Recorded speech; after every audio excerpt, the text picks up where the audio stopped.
MashaAllah, what a beautiful gathering here today. Thank you all for coming to the Islamic Society of Orange County. Feel free, sisters, if you'd like to get closer, you're more than welcome to, inshallah. Same with the brothers. We have some seats in the back if you'd prefer a chair. We have some more chairs in the back if you need one, inshallah. We're so happy to have our guests here, Human Concern International. We've been trying to get this organized for quite some time. So alhamdulillah, jazakallah khairan for Brother Rashid from HCI and Asim and the rest of the crew and Legacy Tours for putting this on with us. And we're happy to host them here at ISOC. So the program today really is a few kind of twofold. We have a few speakers here with us today. Brother Shaun King, which I'll introduce inshallah shortly. Sister Shireen Philistine, who's an activist on social media and very prominent, mashallah. And an Imam Amran, who will join us for a quick recitation of the Quran to start off the program.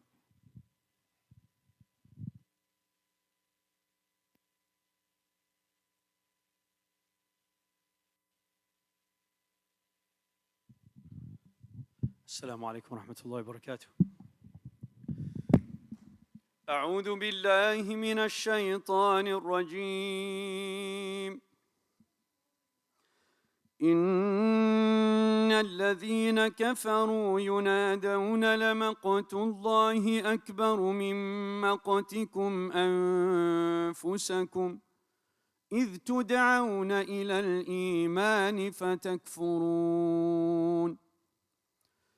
قالوا ربنا أمتنا اثنتين وأحييتنا اثنتين فاعترفنا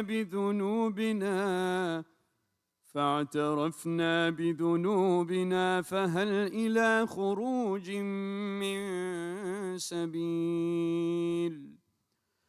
ذلكم بأنه إذا دعي الله وحده كفرتم وإن يشرك به تؤمنوا فالحكم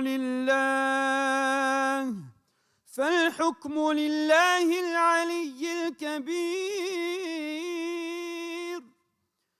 هو الذي يريكم آياته وينزل لكم من السماء رزقا وما يتذكر إلا من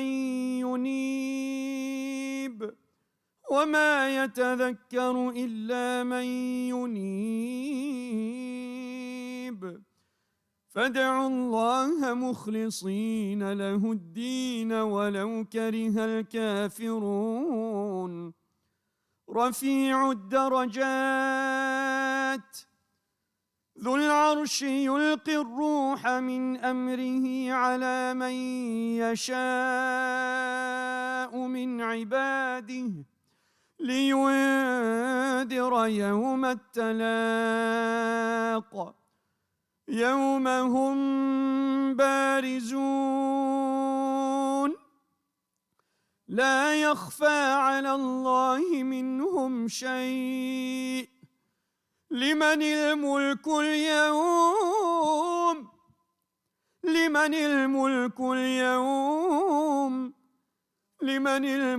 اليوم لله الواحد القهار. اليوم تجزى كل نفس بما كسبت لا ظلم اليوم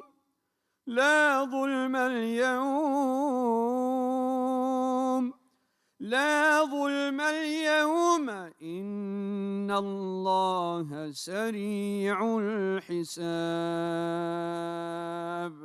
صدق الله العظيم.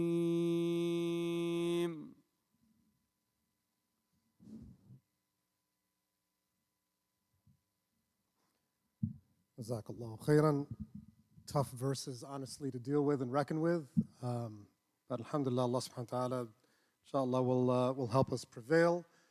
And just if you didn't catch what the verses we're talking about, I'm not a sheikh, I won't give you the tafsil, but one of the ayat that caught my attention is when Allah subhanahu wa ta'ala on the day of judgment brings everyone to his corner to judge, to finally bestow the accountability on everyone. And Allah subhanahu wa ta'ala says, لِمَنِ الْمُلْكُ الْيَوْمِ, when everyone is dead and nothing is alive. Allah subhanahu wa ta'ala reigns supreme and says, to who is the kingdom today?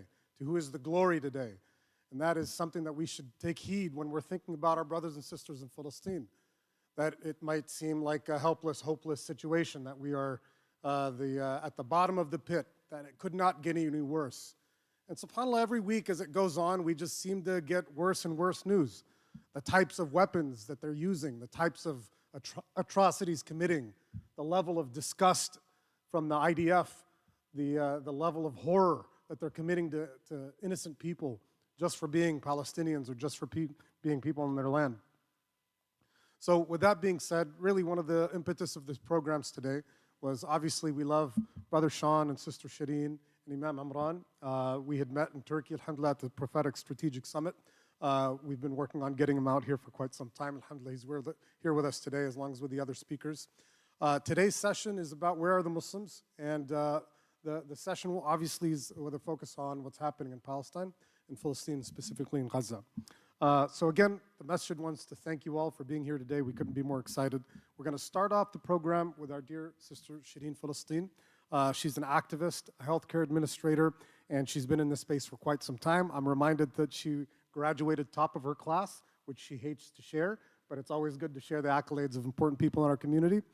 She's an independent journalist and an activist, and we welcome Sister Shireen Palestine.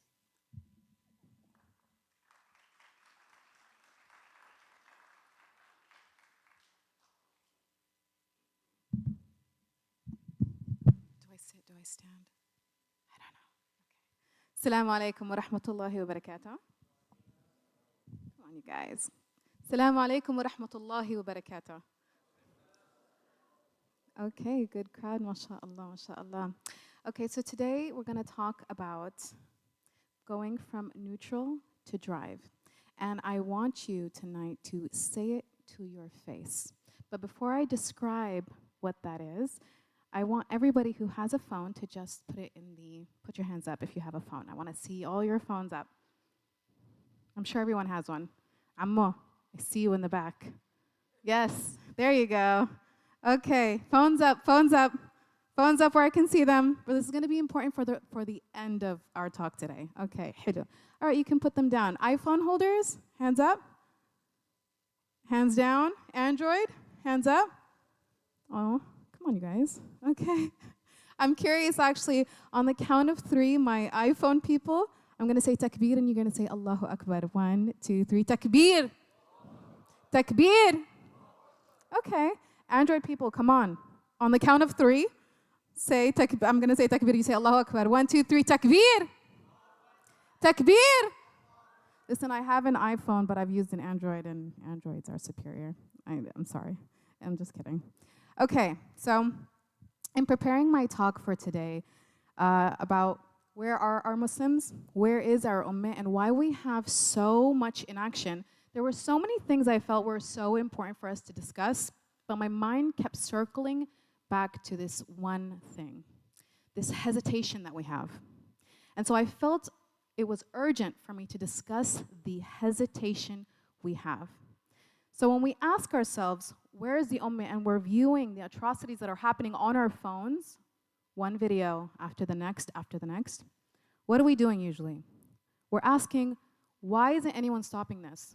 What's going on? How many people have to die? Till when? But I implore you that the answer is within you.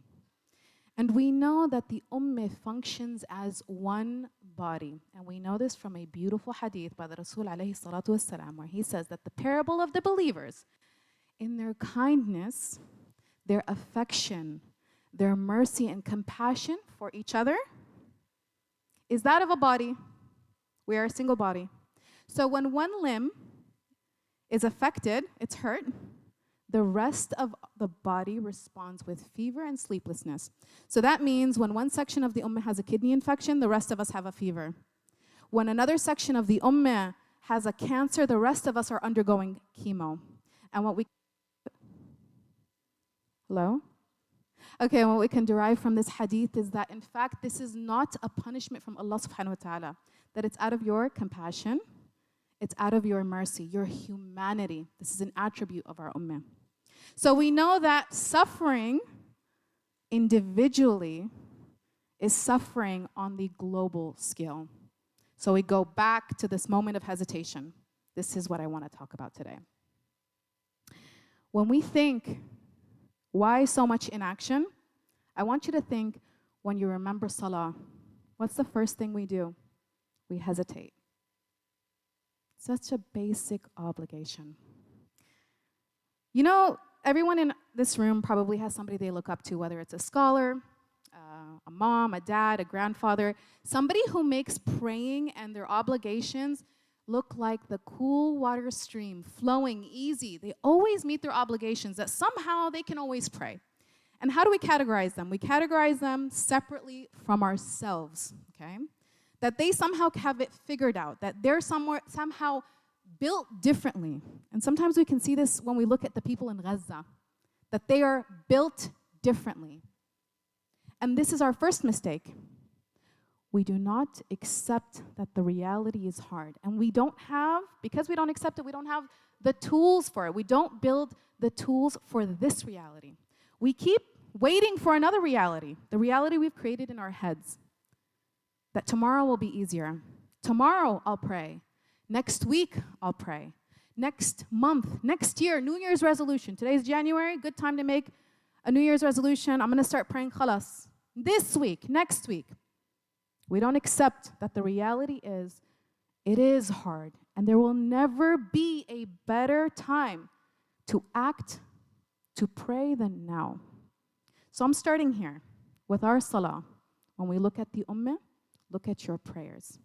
This is the first obligation that was meant for our ummah. This is the first thing that we are asked about when we enter the grave. This is the first thing that is taken into account on the day of judgment. This is the first thing that will protect you in your grave and protect you in the hereafter. And what do? We hesitate. As soon as we think, oh my God, I got in my car and I have to pray, I'm about to miss Asr. What do we think? Oh, it's too hard. Oh man, then I have to get out of the car. I'm going to miss this and I'm going to be late. We immediately go into what's called a habit loop. We start to talk ourselves out of it. Shaitan helps with this, okay? So what do we need to do here? We need to accept that this is going to be the scenario for the rest of our lives. We are meant to suffer. It is meant to be hard.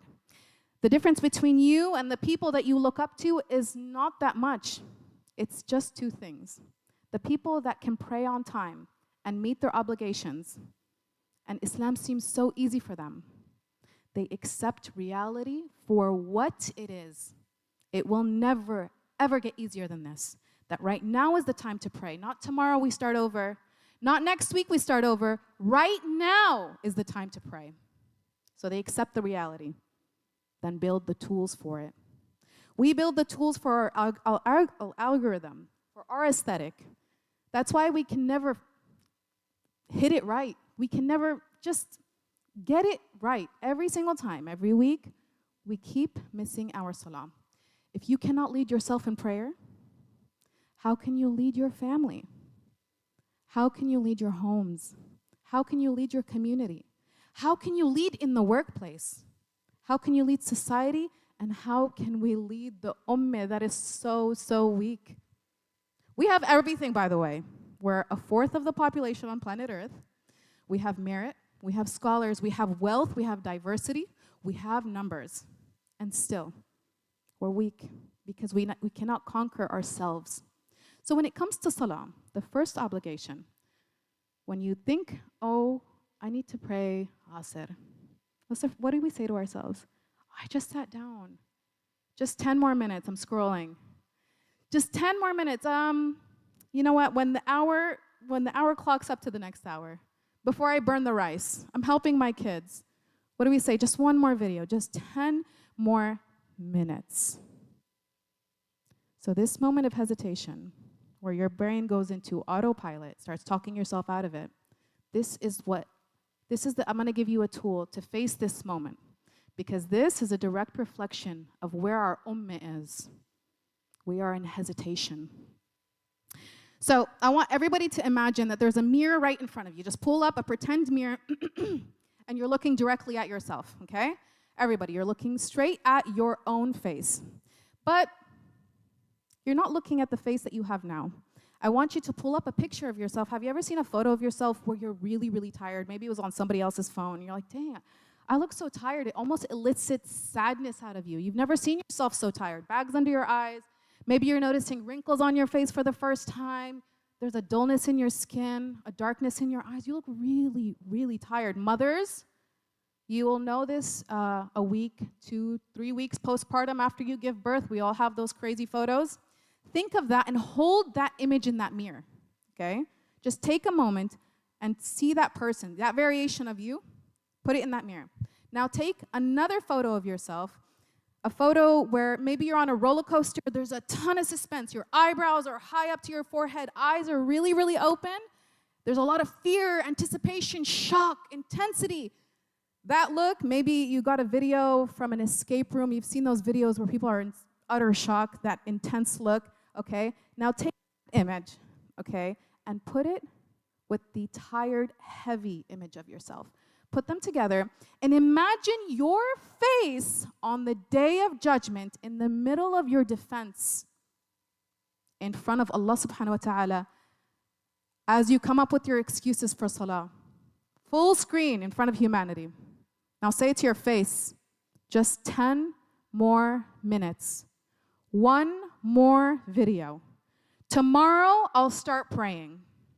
Tomorrow, next week. How do you feel looking at your face?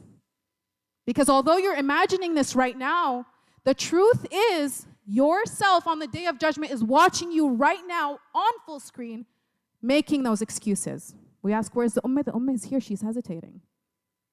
So this is where I want to give you a tool. Say it to your face. When I started doing this, I was surprised how fast I got up and made wudu. I was ashamed of myself. Every time I would make an excuse, I would say it to my face, my future face. Do you know what it felt like when we make these excuses? It is a betrayal, the ultimate act of betrayal, the betrayal of the self. Can you imagine? It's not that girl or that guy who's jealous of you. No, it's you. You're betraying yourselves. And that's why our ummah, she's weak. But we're not meant for this. We need to suffer up here. We're meant for suffering. لَقَدْ خَلَقْنَا الْإِنسَانَ فِي كَبَدٍ. Verily, Allah has created mankind in a state of suffering. Ladies and gentlemen, we were meant to suffer. We thrive in suffering. We were made for this. You and I can do hard things. Stop waiting for Allah to bring an easy dunya so that you may meet your obligations on time. This will never happen. We must accept reality as it is so we can develop the tools for it. Now, I want you to go back to that mirror, pull up that mirror. You're looking at your day of judgment self, and you're telling yourself, just one more video. After I kick up my feet for 10 minutes, I'm tired, I just got home. Say that to yourself, okay? Now, I want everyone, listen to me.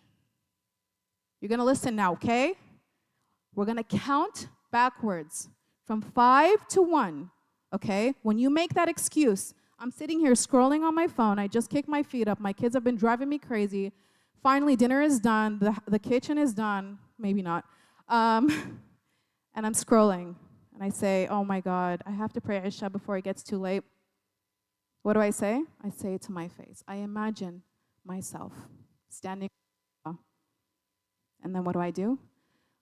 When we get to 1, I want everyone to stand up. 5, 4, 3, 2, 1. Please stand.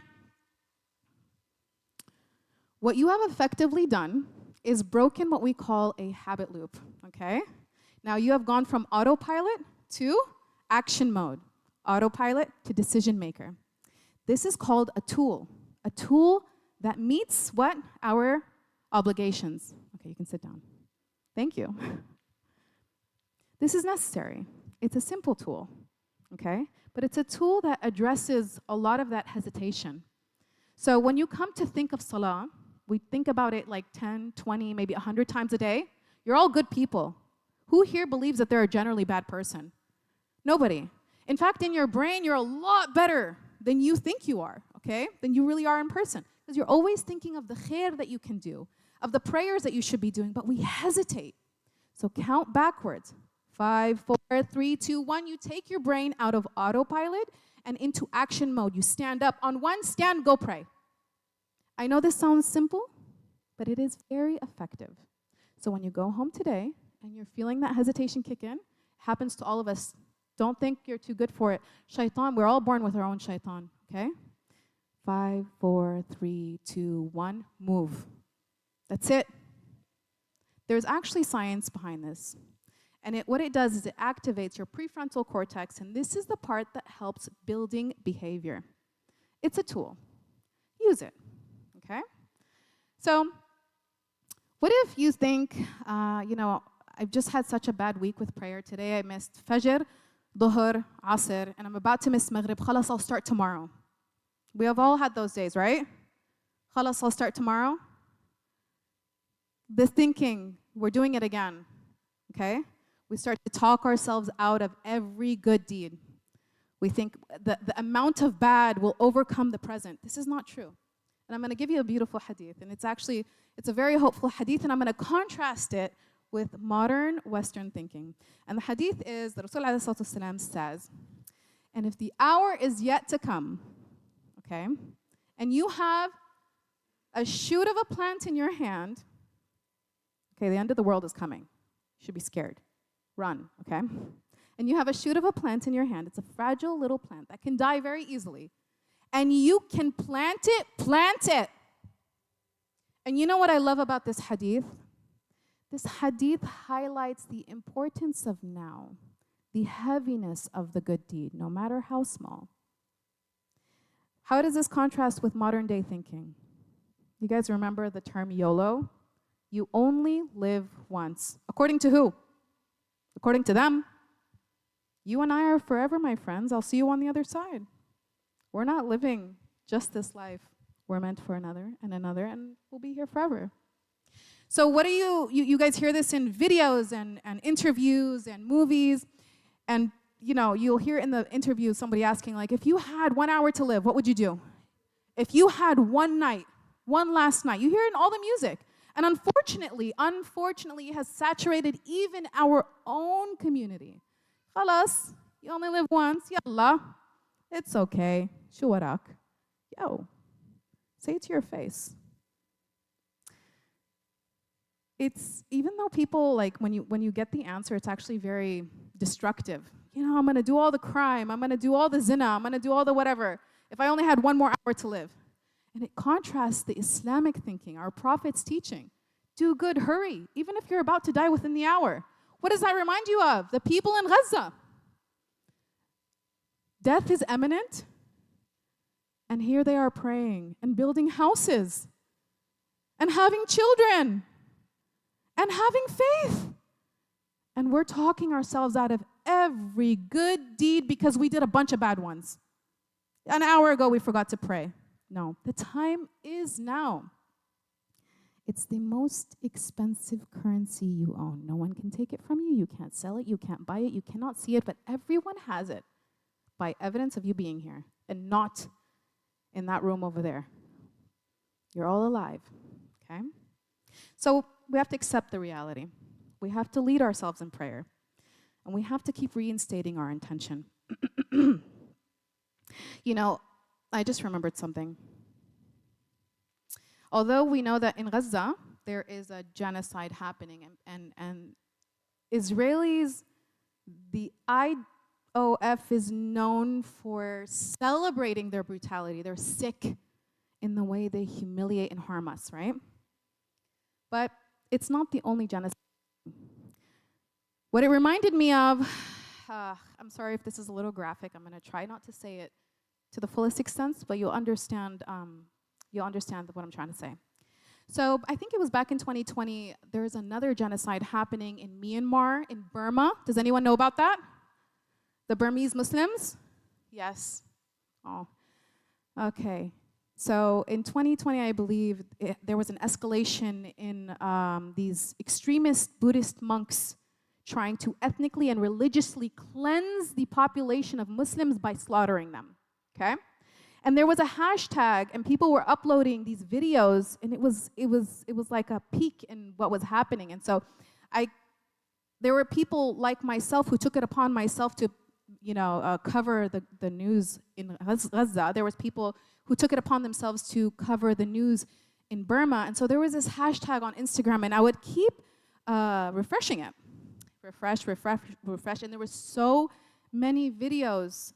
By the second sometimes, by the second a new one would come out. And I was fixated because I felt, although I was so hopeless, I couldn't look away. I couldn't bear live my life normally without at least witnessing what my brothers and sisters were forced to endure. Babies, toddlers, moms, dads, young, old. And there was a specific image. Till this day, I cannot get it out of my brain. You guys know when you slaughter an animal, the meat and the internal organs of the animal are sterile. That means you can eat them without getting sick, generally speaking.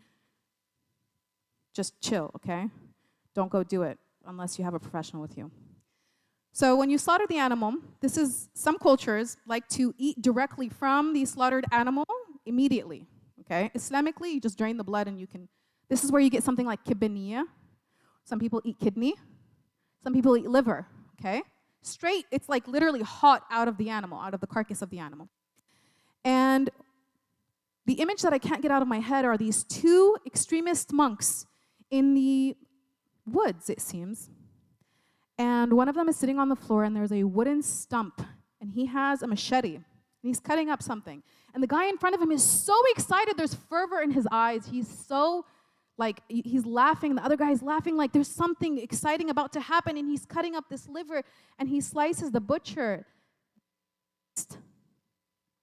Buddhist monk, okay, slices off a piece of the liver and hand feeds it to the other monk. And then he takes a slice and slurps it into his mouth, and they both close their eyes in ecstasy. I don't need to tell you who they were eating. I can't get this image out of my head. It's been 4 years, and I know all of you have something like that, whether it's from Gaza or whether it's from somewhere else. Ladies and gentlemen, we are on the menu, and we cannot lead ourselves in prayer. Our struggles are down here. We need to be struggling up here so we can lead. You and I are on the appetite of the rest of the world. And if we cannot stop with the hesitation, if we cannot accept that our reality is suffering, then we will never develop the tools in order to face it as it is. We're still struggling with our pretend realities that life will be easier and we'll figure out a time to pray and figure out a time to memorize the Quran and figure out a time to educate ourselves. No, the time is now. We are struggling. And they know your worth, and they want you so badly to not know it. So please, the next time you think, oh, I need to make salah, stop. Say that excuse to your face. See if it stands up. See if you even have a face left. Count backwards, 5, 4, 3, 2, and on one, move. Change direction. You know, if you ask me, although what seems to be hopeless, right, I see in our community hope. So I'm going to do one example right now. I'm going to show you how I picture it, inshallah. Okay? I'm going to ask everyone to hold up their phones, okay? Turn on your lights. These ones. You know, the same salah that keeps you from sinning in this world, between salah and salah, your sins are erased. Like a piggy bank, you fill it slowly, slowly, slowly. You'll be so excited to open that piggy bank one day. Almost jump into your grave. The best way to save is often, right? Don't put that $100 bill only on Ramadan of salah, and then the rest of the year you're good. No. Pray. Put it in your piggy bank. Save, save, save. So when you get to the other side, you have something excited to look forward to. You're just going to want to jump in your grave. I just want to see what I did. I'm excited. I have faith. So how I picture ourselves, we're going to hold these lights up. The same salah that will protect you in this world. Hold it up. Ladies and gentlemen, hold it up. Lights off. Is the same salah that will bring nur out of you. Please turn those phones around, put them on your face. We're used to light hitting our faces, right? Can you imagine your deeds from within lighting you up? This is how I see our ummah. This is the hope we need to have, but we need the right tools. We're on the menu, but our tool is the Quran. Thank you.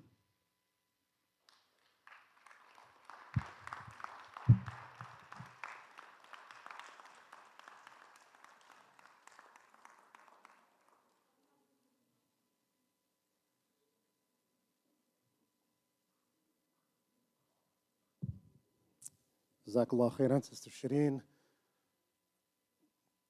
Sister Shireen is actually from Masjid al-Ansar from Anaheim, and her brother is here as well. They're up in Bakersfield now, or she's up in Bakersfield now, but we'll try to bring her down more often, inshallah. And we'll try to encourage her brother to come to this masjid. I'm just messing around. I'm just kidding. All right, next part of our program, inshallah, is Imam Imran, our dear friend of ours. Alhamdulillah, I'm so happy we just met today.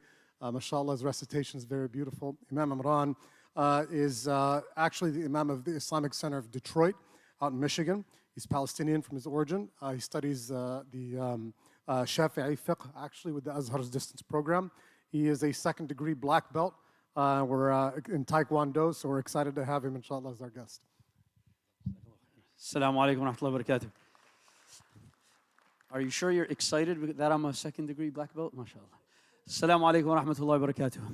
بسم الله والحمد لله والصلاة والسلام على رسول الله سيد خلق الله والمصطفى حبيبنا ورسولنا محمد بن عبد الله وعلى آله وأصحابه ومن والاه ومن سار على دربه أو استنى بسنته إلى يوم الدين اللهم اكتبنا منهم قولوا آمين سبحانك اللهم لا علم لنا إلا ما علمتنا إنك أنت العليم الحكيم إنك أنت العليم الحكيم إنك أنت العليم الحكيم. We ask Allah subhanahu wa ta'ala to make us of those who hear what is said and follow the best of it. Say Ameen. My brothers and sisters in Islam, it is the love of Allah Azza wa Jal and His Messenger sallallahu alayhi wa sallam, sallu ala rasulillah, that groups us all together. And I love you all for the sake of Allah. And I pray to Allah that as the angels descend upon the masjid, that He records your name under the list of those who heard what was said and follow the best of it. Because this is what keeps us motivated. SubhanAllah, the word of Allah and the Quran, they are heavy words, okay?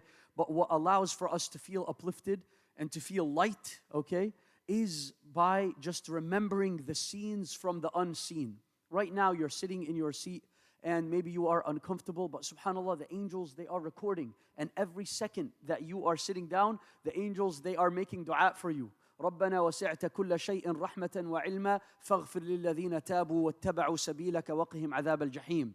Oh Allah subhanahu wa ta'ala, you have encompassed everything in knowledge and mercy, so forgive those who believed in you and followed your Prophet sallallahu alaihi wasallam and spare them the punishment of hellfire. May Allah save us from hellfire. Say Ameen.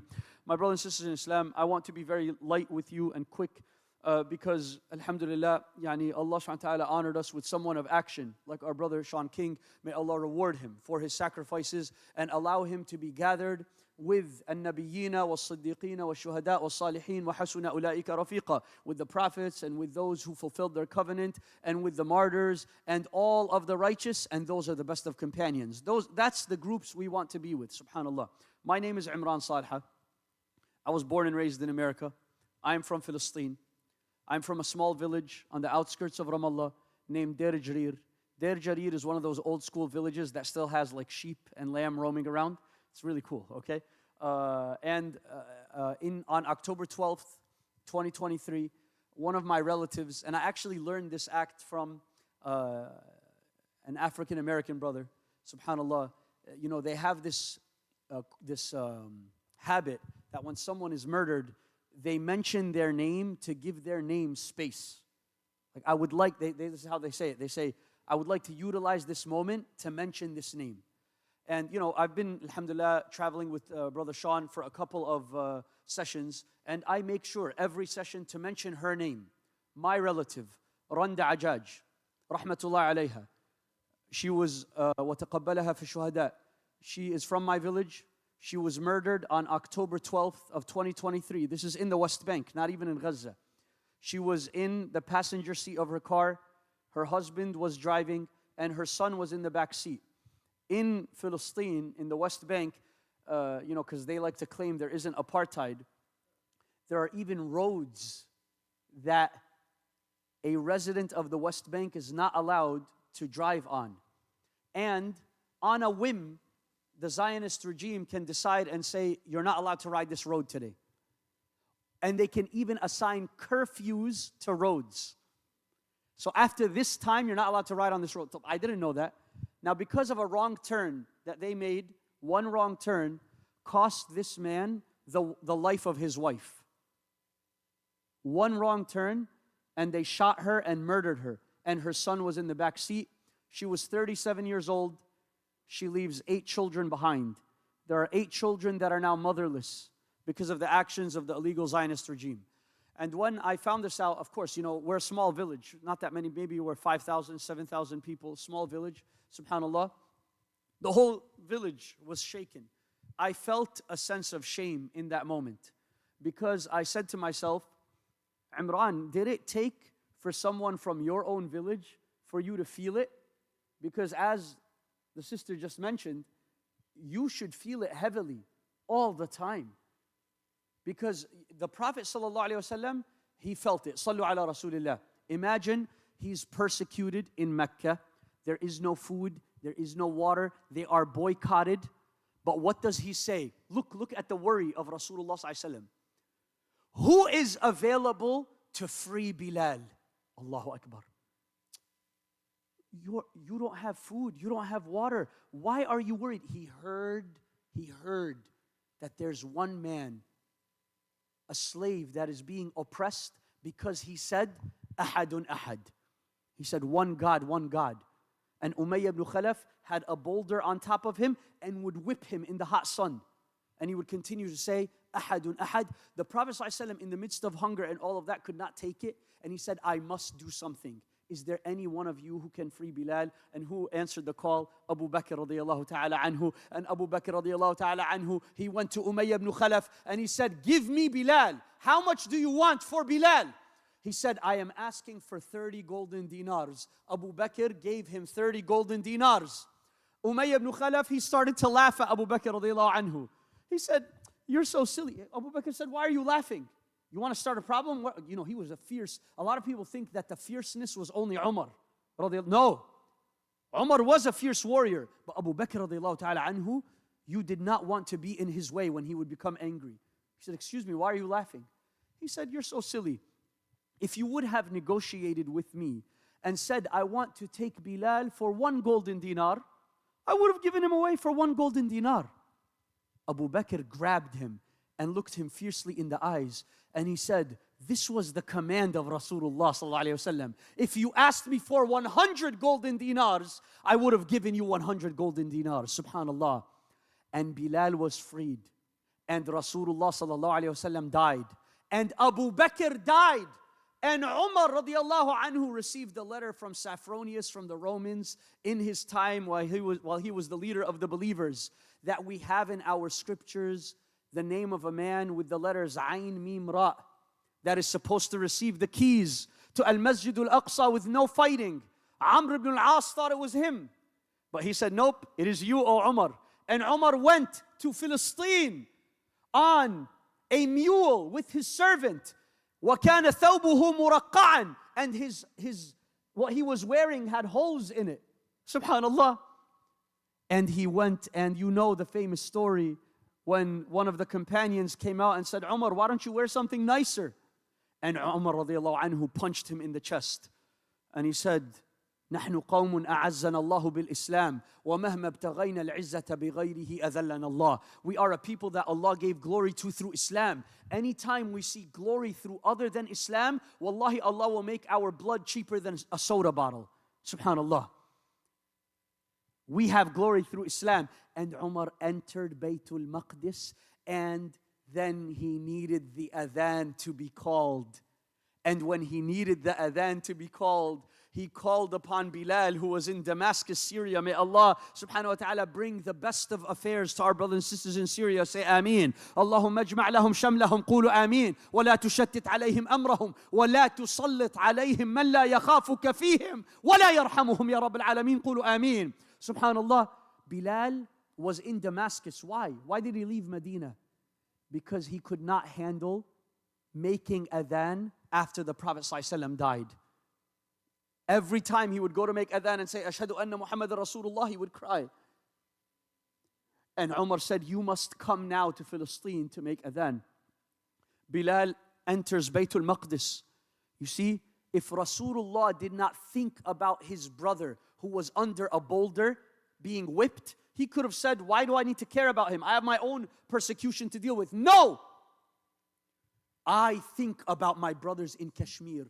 Wallahi al-azim, if I were to die struggling for the cause in Kashmir, uqsimu billahi al-azim, it would bring me not any more honor than my brothers and sisters in Palestine. Because this is not a cause of nationalism. This is my love for Rasulullah sallallahu alayhi wa sallam. Rasulullah cared about Bilal, and the first mu'adhin in Aqsa was Bilal. And Bilal, he started to make adhan, and he said, Allahu Akbar, Allahu Akbar. Allahu Akbar, Allahu Akbar. And he continued, Ashhadu an la ilaha illallah, Ashhadu an la ilaha illallah, Ashhadu anna Muhammad Rasulullah. And when he hit Ashhadu anna Muhammad Rasulullah, he cried and he could not continue. And he said, O Umar, if Islam freed me so that I could just obey your command, then I will stay. But if Islam gave me the freedom of choice, please let me go. I can't do this anymore. I miss Rasulullah ﷺ too much. And he went back to Damascus and he died there. Subhanallah. My brothers and sisters in Islam, I am telling you that the people in Gaza that we are standing up for, they are people that are the most deserving of opportunity. I've been doing fundraising for Ahlu Palestine for a long time. Wallahi al-azim. There are people that lived in tents with 8 siblings. Naeem Abu Radi received a 99.4% on his Tawjihi exam, his high school exit exam. He would share 1 pencil with his 8 siblings in a tent. There are people in Gaza that are studying a master's degree and PhD. Wallahi, I know one. Okay? Dr. Abdullah Al-Hajj. He just received his PhD in civil engineering and water purification systems in Gaza last month. In a building that is half destroyed, he's continuing his PhD studies. You know, for me in America, like wallahi, we take organic chemistry 1 and we want to drop out of college, right? Subhanallah. These people are of unstoppable willpower. These individuals, when you invest in them, and wallahi, mark my words, listen to me. It will be 5 years, 10 years, maybe even less. You will see a young man standing in front of the camera, a young woman. She will say, I amputated my leg without anesthesia in 2024. I had to have my arm cut off in 2023. And here I am today standing in front of you as a world-renowned physicist, as a world-renowned chemist. You think this is not happening already? You know they murdered Dr. Sufyan Taya, the dean of the Islamic University of Gaza. He was in the top 3% of physics researchers in the world. Harvard University students, they quote him in their research. Dr. Rifat Al-Ar'ir. Because of one viral interview, they murdered him a few weeks later. And before his murder, he wrote a poem dedicated to his daughter. And then a few months after his murder, they murdered his daughter. These people, they are the most deserving of opportunity. When you invest in Gaza, you are investing in Bilal. You are investing in the future mu'adhineen, in the future huffaz of the Quran. I was born and raised in America. أنا تعلمت ديني في أمريكا. I learned my deen in America. I memorized the book of Allah in America. I studied Shafi'i fiqh in America. Who would have expected after we were pushed out of our homes overseas that we would come to America, establish masajid like this to teach our deen in America, just like we would have never expected that in a country in the West we would be able to promote Islam. I am telling you, with those youth in Gaza, you may think the opportunities are limited. Wallahi al-azim, they are going to carry the future. وَنُرِيدُ أَن نَمُنَّ عَلَى الَّذِينَ اسْتُضْعِفُوا فِي الْأَرْضِ وَنَجْعَلَهُمْ أَئِمَّةً وَنَجْعَلَهُمُ الْوَارِثِينَ. Allah says, this is how we do a favor to the weakened on the earth. They deserve those opportunities. One of the highest concentrations of Huffaz of Quran in the world is in Gaza. A few weeks before October 7th, there were 1,400 Huffaz of the Quran that they recited the whole Quran from beginning to end in one day with no mistakes. And then all of this happened. And some of them I know personally. Dr. Amin al-Bahtiti was a dentist. Sister Duha Hamayil, she was murdered, a hafidha of the Quran. When you invest in the youth of Gaza, you are investing in leaders, in scholars, in academics, and in Huffaz of the Quran. In Gaza, all they have to do is to eat, sleep, and memorize Quran and worship Allah and do ribat. Subhanallah. That's all they have.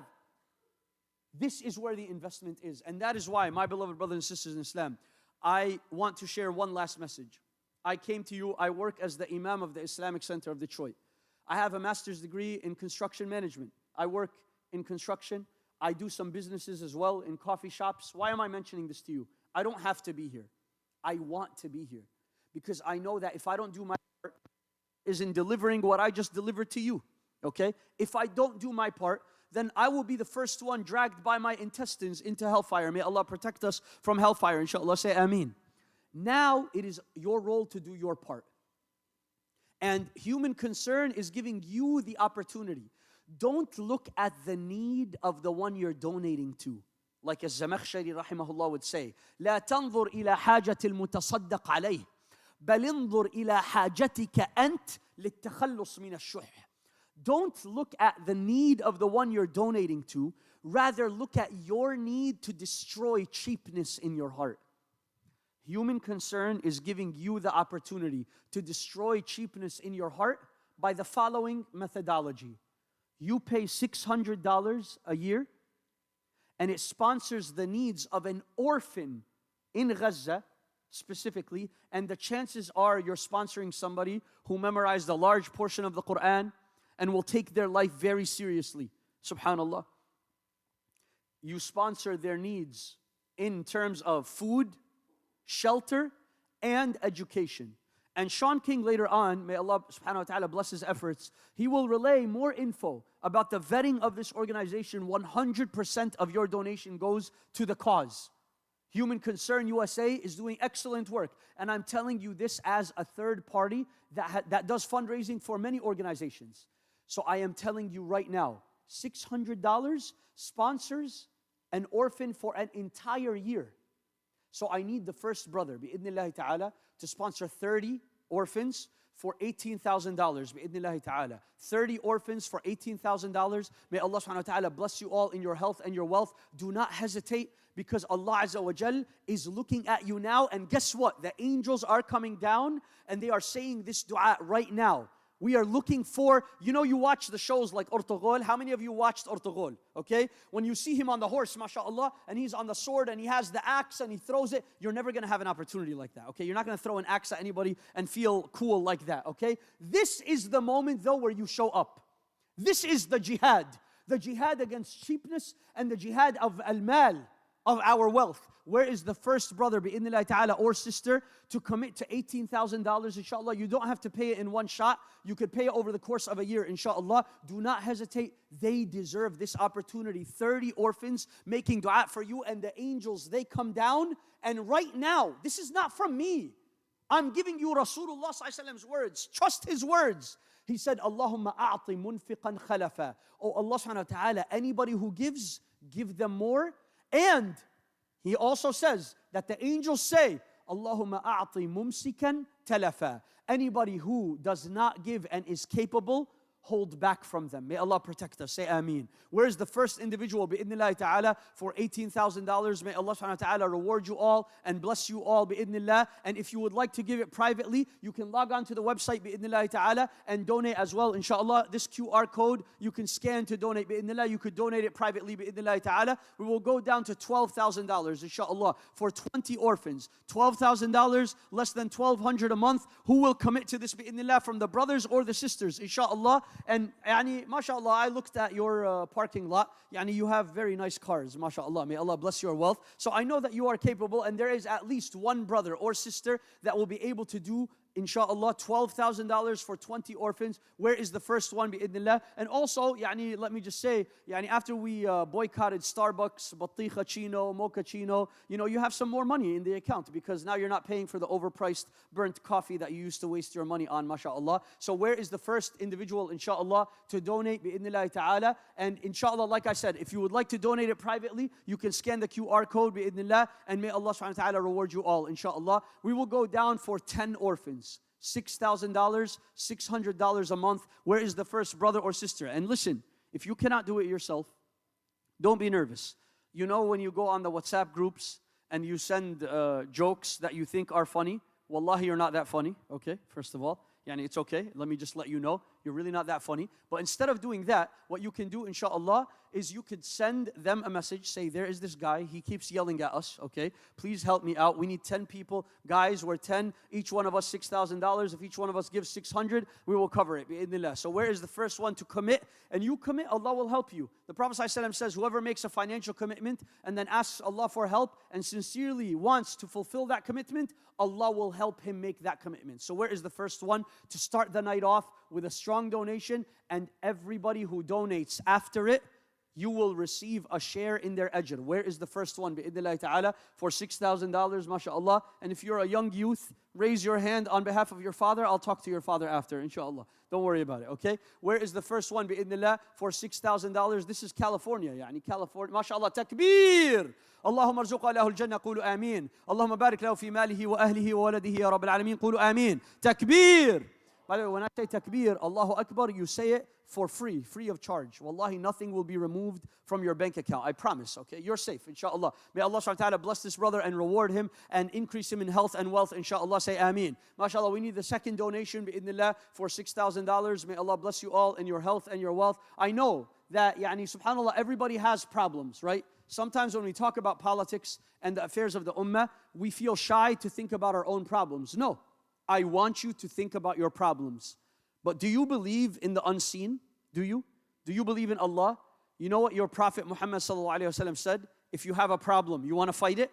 You don't only fight it through the practical. One of the practical means of fighting a problem is by giving donations. The Prophet ﷺ said, "Idfa'ul baliyata bis-sadaqa." You can push away hardship with donation. So where is the next donor for $6,000 bi'idhnillahi ta'ala? Takbir! اللهم ارزقه له الجنة قولوا آمين اللهم بارك له في ماله وأهله وولده يا رب العالمين قولوا آمين. MashaAllah, the angels right now are celebrating and they are recording the names of every individual who raises their hand and they are saying, oh Allah, give anyone who gives more than they gave. MashaAllah. Where is the third one? Allah loves odd numbers. We have 2 individuals that sponsored 10 orphans. I need a third one because Allah loves odd numbers. The Prophet ﷺ said in the hadith, Allah subhanahu wa ta'ala witr. He is one.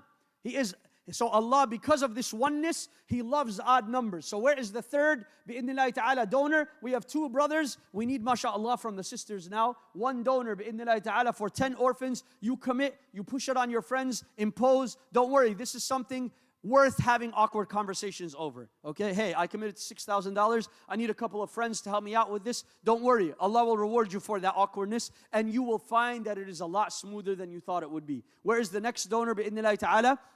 Brother or sister, $6,000 inshallah. MashaAllah, we will break the next donation down into 2 for $3,000. 3,000 donors, 5 orphans, inshallah. $3,000, 5 orphans. Where is the first? Bi'idhnillah, takbir. Allahumma arzuqha lahu al-jannah, qulu ameen. I need the second one to make up that third. Takbir for our sister, mashallah. Allahumma arzuqha wa ahlaha al-jannah, qulu ameen. Allahumma barik laha fi maliha wa ahliha wa waladiha ya rabbal alameen, qulu ameen. Mashallah. We have 2 donors now for $3,000. I need, mashallah, the third for $3,000. 5 orphans that will make dua for you. The Prophet ﷺ himself was an orphan. And he said in the famous hadith, أَنَا وَكَافِلُ الْيَتِيمِ كَهَاتَيْنِ فِي الْجَنَّةِ ثُمَّ شَبَّكَ بَيْنَ أَصَابِعِهِ. The Prophet ﷺ, he said, me and the one who sponsors orphans is like this in Jannah.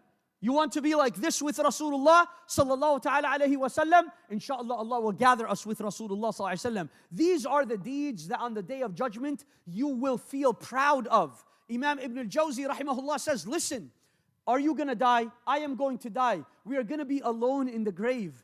Ibn al-Jawzi, do you love your scholars? May Allah have mercy on the souls of all our scholars who taught us our deen. Say ameen. Please listen. Wallahi, I'm trying to help myself and help you. Ibn al-Jawzi said that in our graves, we will see a highlight reel, videos. You know, when you're scrolling through TikTok and Instagram, you will see videos almost of opportunities of khair in your life that you did not take advantage of.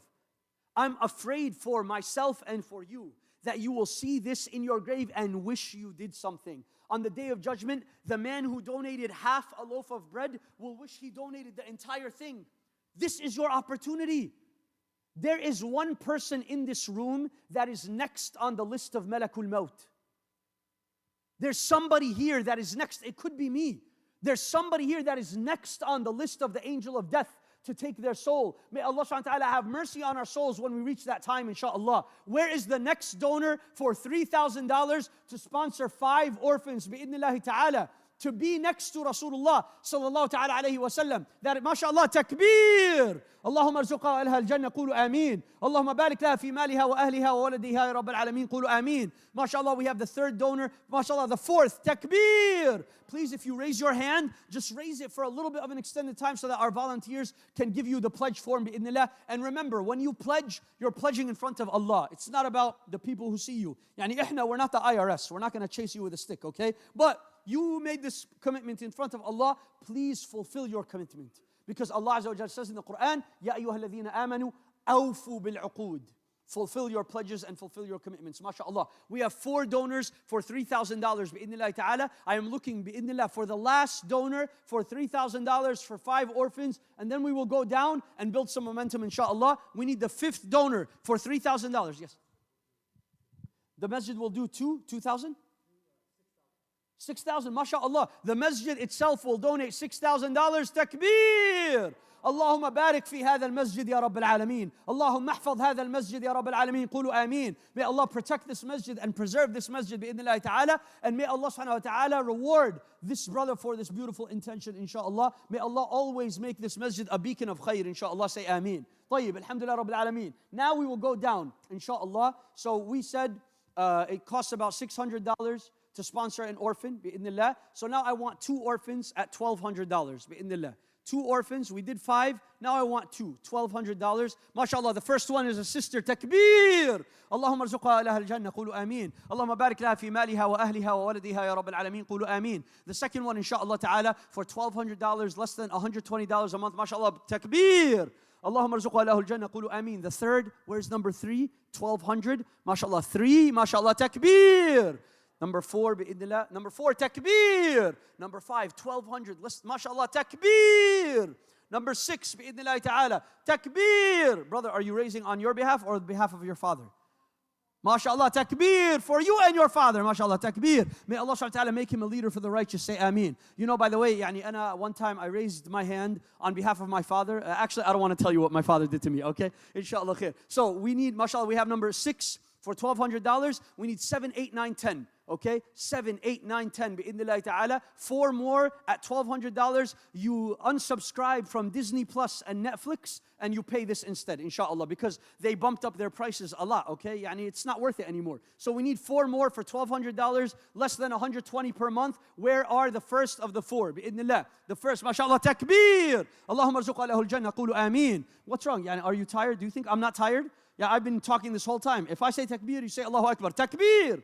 Because you know when you say takbir, you gut punch shaitan, okay? Yani we're in the West Coast, I want to push him all the way to the East Coast, inshallah. I was, by the way, born and raised in the East Coast, but I'm not, anyways, I don't want to talk too much. Maybe one of you is from the East Coast, I'll get in trouble with my family. Anyways, okay. So we have number 7. Now I need 8, 9, 10. Yes? One of the brothers donated how many?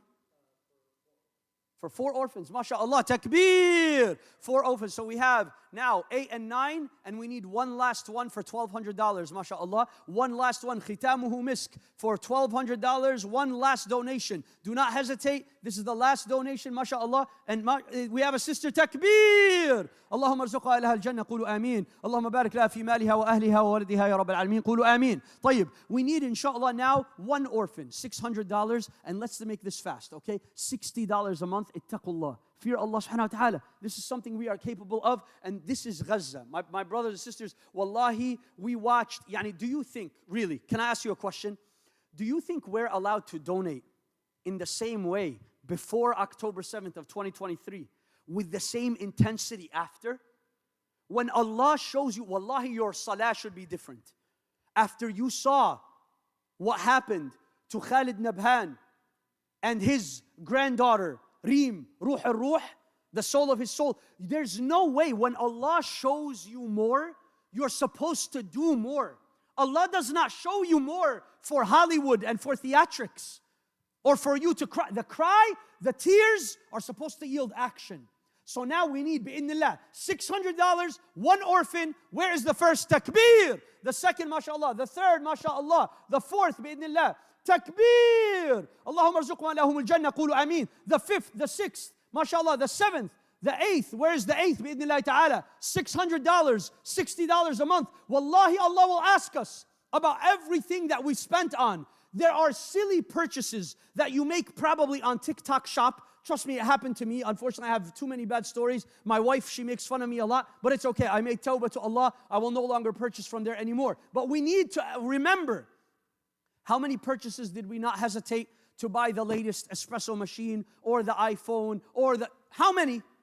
This is more worthy in the sight of Allah subhanahu wa ta'ala. So right now we have 8 at $600. We need 9 and 10 bi'idhnillahi ta'ala. Where's the next donor? For $600, $60 a month. I need number 9 and number 10. Wallahi, listen, you are not choosing to sponsor the orphan.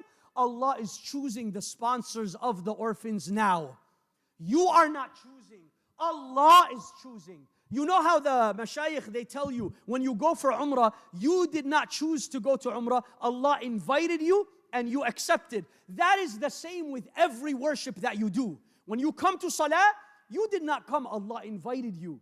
Allah allowed you. Allah made you eligible. Right now, there's an orphan in Gaza that somebody's going to take this slot.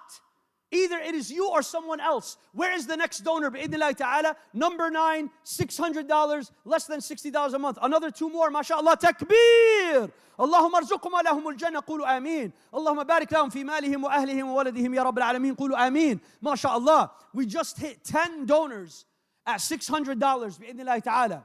Now I'm at the last tier, and this is the last tier for you to support. I'm not asking for 600 or 300. I am asking for $1 a day. $1 a day for an entire year. That is $365, $30 a month. $30 a month to sponsor half of the needs of an orphan. This sponsors an orphan for 6 months.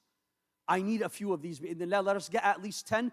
And if you donated already, upgrade your donation. If you donated 600, you could do 900 over the course of the entire year, bi'idhnillahi ta'ala. So I need 10 more at $1 a day. Imagine every month, you won't even feel the $30, but it makes a big difference to someone else, bi'idhnillahi ta'ala. Where is the first donor for $1 a day for an entire year, inshallah? Raise your hands, brothers and sisters. Please do not hesitate. We need at least 10, mashallah. 1, 2. Where is number 3, bi'idhnillah? Number 3, bi'idhnillah. Number 3, mashallah. 3, takbir. Number 4, mashallah. Number 4, bi'idhnillahi ta'ala. Number 4, takbir. Number 5, bi'idhnillah ta'ala, $1 a day. Number 5, bi'idhnillah, we are going to get to 10, and then inshallah, we will, without further ado, introduce the next guest. May Allah subhanahu wa ta'ala reward you all. We have 5, 4 or 5 we have? We have 4. We need 6 more. Bi'idhnillah ta'ala, $1 a day. 6 more, inshallah. 6 more individuals to donate $1 a day, $365. Bi'idhnillah ta'ala. Where is the first of the 6? We need 6 more. Where is the next brother or sister, inshallah ta'ala? Remember, these are limited time opportunities, and only Allah subhanahu wa ta'ala knows how much time we have left, wallahi. And these individuals are the most deserving of it. Can I tell you a story? Once I say this, you will not be able to unsee it. So again, like I mentioned, I do a lot of fundraising. And I see the clips of the projects. I like to look at the clips of the projects that I'm introducing to you, because I don't want to just talk out of my own thoughts. I want to see what's being done. I noticed, subhanAllah, almost 99% of the children that are in Gaza, when they go to the tents to receive food, you'll see it now when you check. 99% of them are walking barefoot. Barefoot.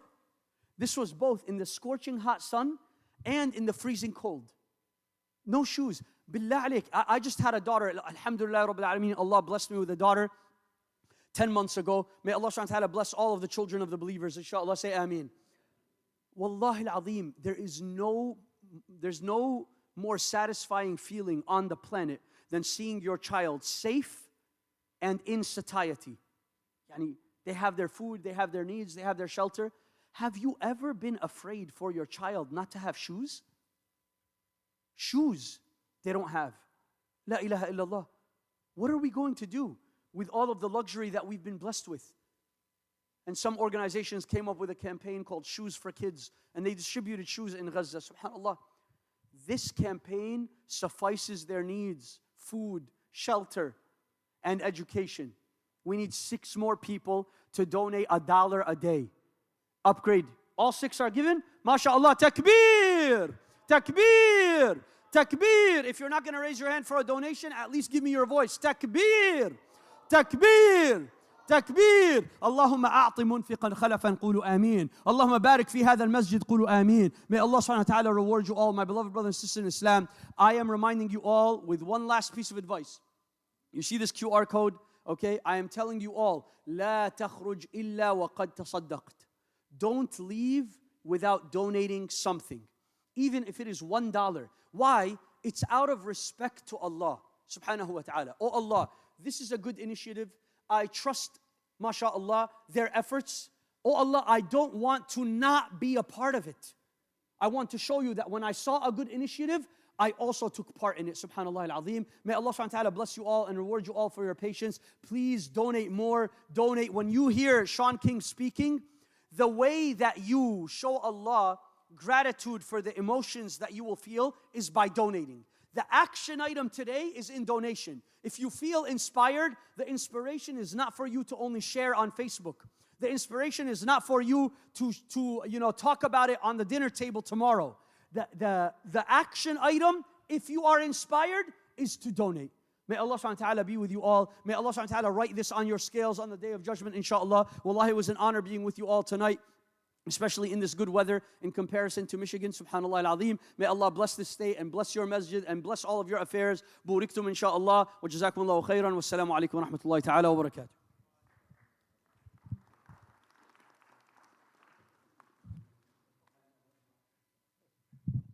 Bismillah ar-Rahman ar-Rahim. So the masjid just pledged $6,000, so we'll be doing a quick fundraiser right now to raise that, inshallah. Okay, I'm just kidding. All right, Shaun King, mashallah. Long litany of things to say, but I'm just going to share a quick story since so many people know you already. We were at a BLM protest a few years back. Brother Shaun was down in LA speaking, mashallah. And, this was George Floyd time. This is when a lot of black Americans were being targeted and have been for years. Police brutality was almost a norm and still is in many communities throughout the country. And subhanAllah, back then, he was still Brother Shaun, but not Muslim Brother Shaun just yet. And subhanAllah, I'm reminded about a few Sahabis that, and astaghfirullah, I don't mean to compare you to the Sahaba, but for this, you're my Sahabi, you're my companion. I'm reminded of the story of Khalid ibn al-Walid. He became Muslim essentially 2 years after battling the Prophet Muhammad ﷺ in the Battle of Uhud. And after that, the Prophet Muhammad ﷺ gave him the title of the Sword of Allah and put him in command of the Muslim army. And Sayyidina Khalid from there wasn't part of some new Muslim program in the Medina community. He wasn't part of some revert program where they learn all of this stuff. Sayyidina Khalid was leading the armies of the Muslim Ummah for the next umpteen years under the command of Prophet Muhammad ﷺ, under the command of Sayyidina Abu Bakr, under the command of Sayyidina Umar. And I'm reminded, I'm kind of sharing this because my dear brother Shaun is one of those people who didn't waste too much time getting into a position of benefit and being productive for our community. And so, subhanAllah, the session that he'll be speaking about today is Where Are the Muslims?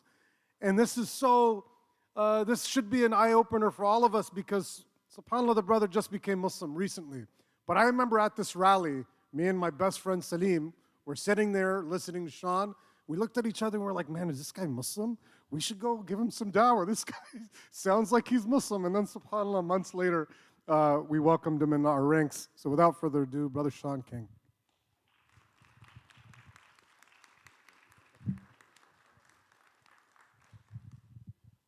Assalamu alaikum. I'm so honored to be here with you. I did not know that you were there. And I think one of the most exciting things for me, I love when I hear those stories.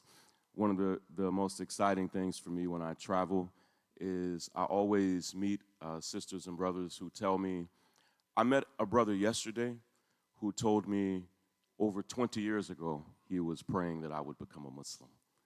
And everywhere I go, I bump into people who tell me, I have been praying that you would become a Muslim.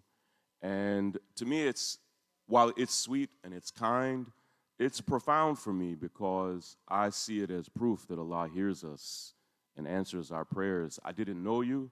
I didn't know you were there. I had never met the brother yesterday who had been following me for 20 years, praying that I would become a Muslim. I didn't know he was praying those prayers. But here I am, and I am a Muslim. And so it's just proof to me that these things that we say sometimes in passing, that Allah hears us and answers us. I also hear one more thing that is kind of more of what you said, and it always makes me laugh, but it makes me proud as well.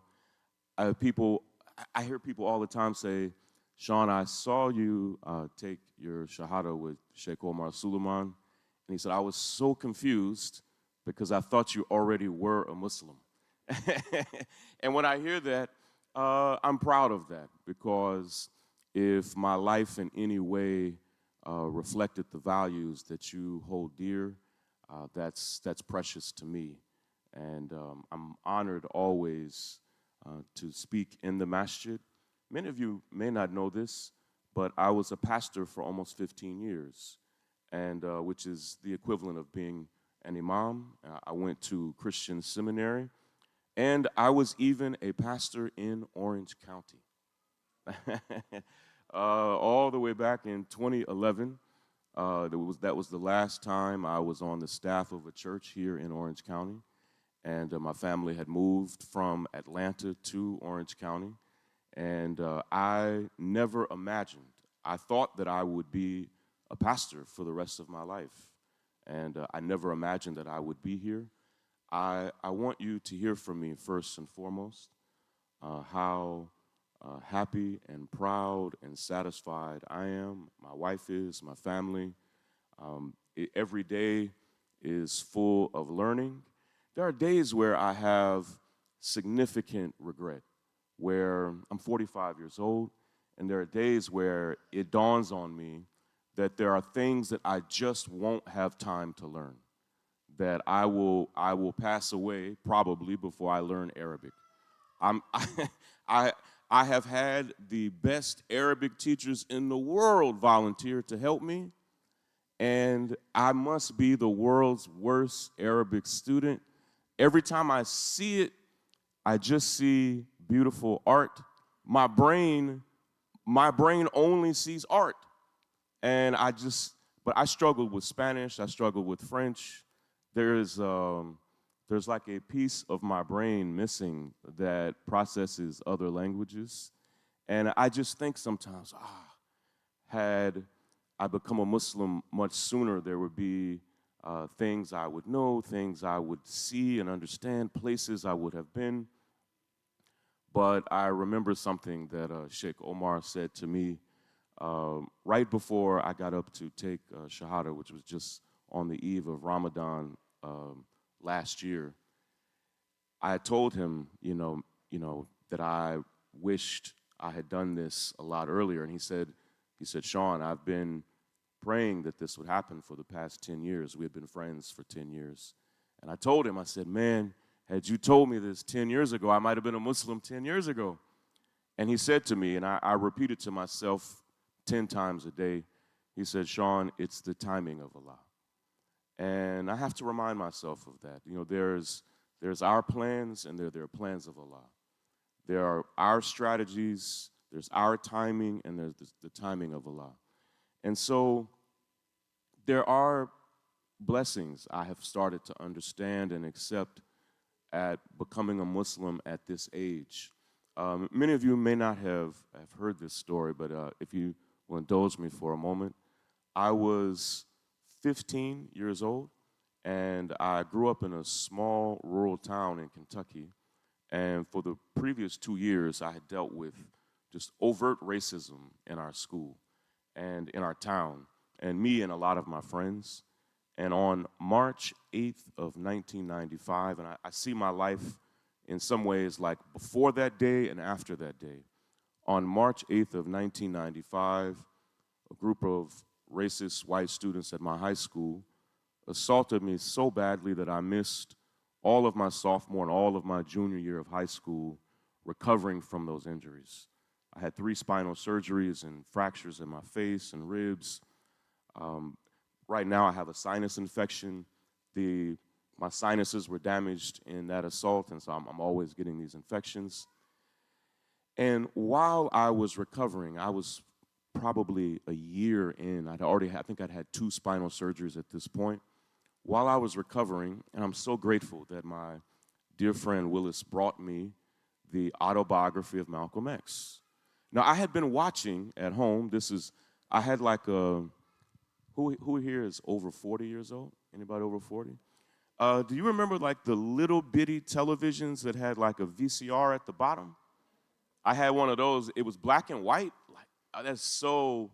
I can't believe I had a black and white television, and I had a little bitty television in my bedroom, and my mother knew how much I loved the movie X, and even though I was not a practicing Muslim, the movie for African Americans was so big that we took like tour groups. Like mentors would take dozens of children to the movies, and so they took us to go see the movie X. And so my mother had bought it for me, and while I was recovering from those surgeries, I watched the movie over and over and over. My dear friend Willis, who is one of my best friends to this very day, brought me his copy of the autobiography of Malcolm X. And the book is so much better than the movie. And the truth is, there are so many details about Brother Malcolm's life that are even better than the book. Brother Malcolm never got a chance to edit the book. He was killed even before he finished the final chapters of the book. And Alex Haley, who was celebrated at the time but has been very critiqued over the past few years, he was not a Muslim. And so there are a lot of details. For instance, I just had a chance to do Umrah, and I met my dear brother here while we were doing Umrah.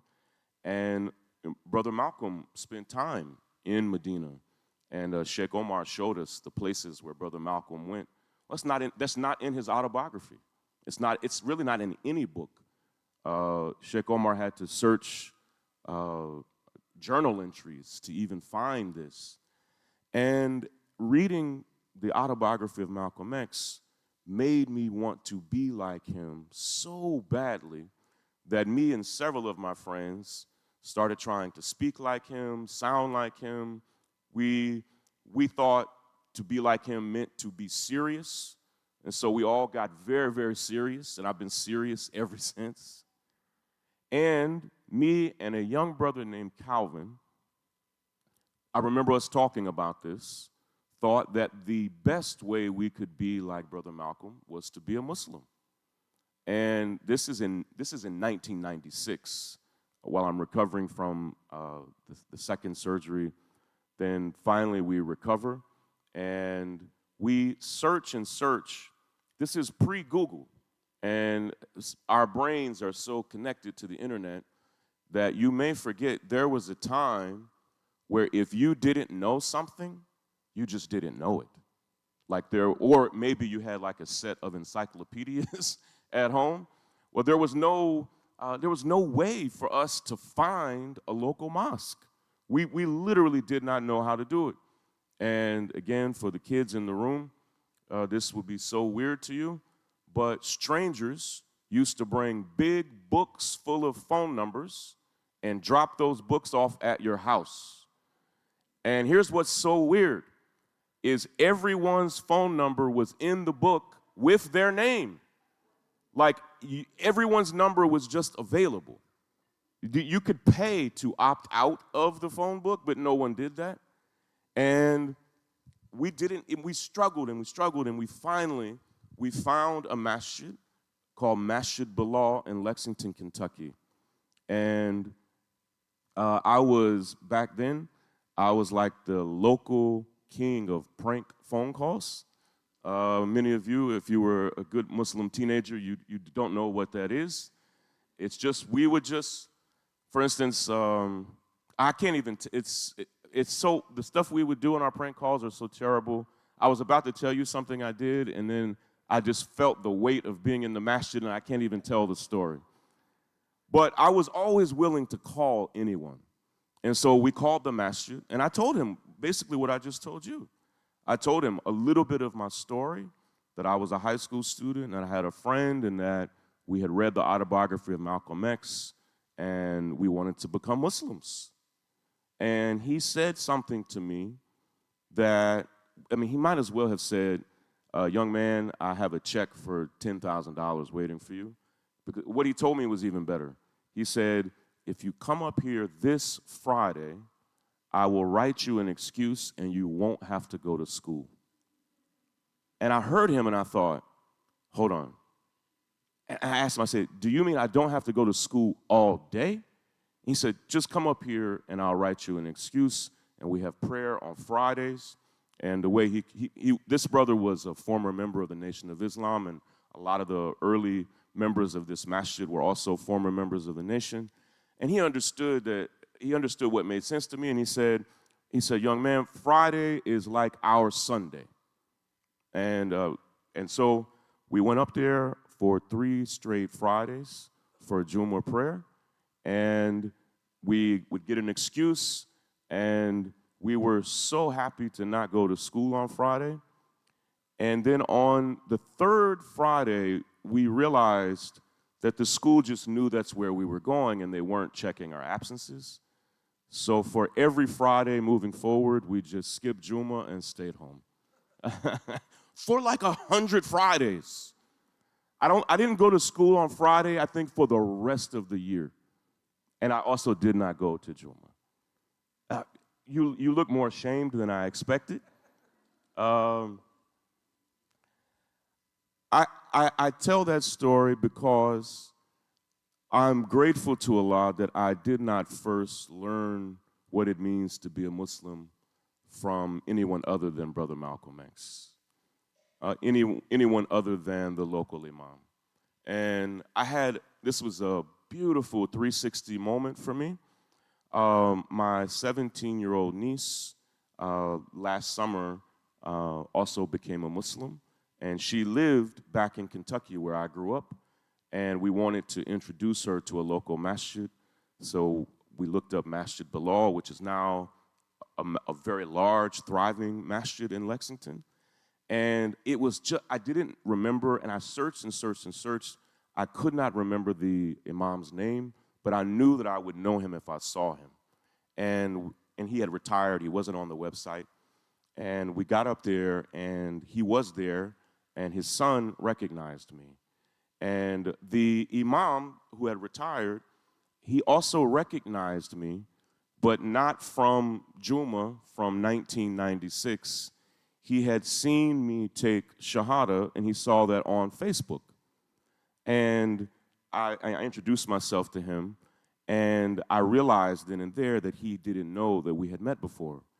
And I told him, I said, you definitely don't remember this, but 29 years ago, I called, and you answered, and you invited me to come up here for Jumu'ah prayer. And he remembered, because at that time, the masjid was just like a house, like a refurbished house.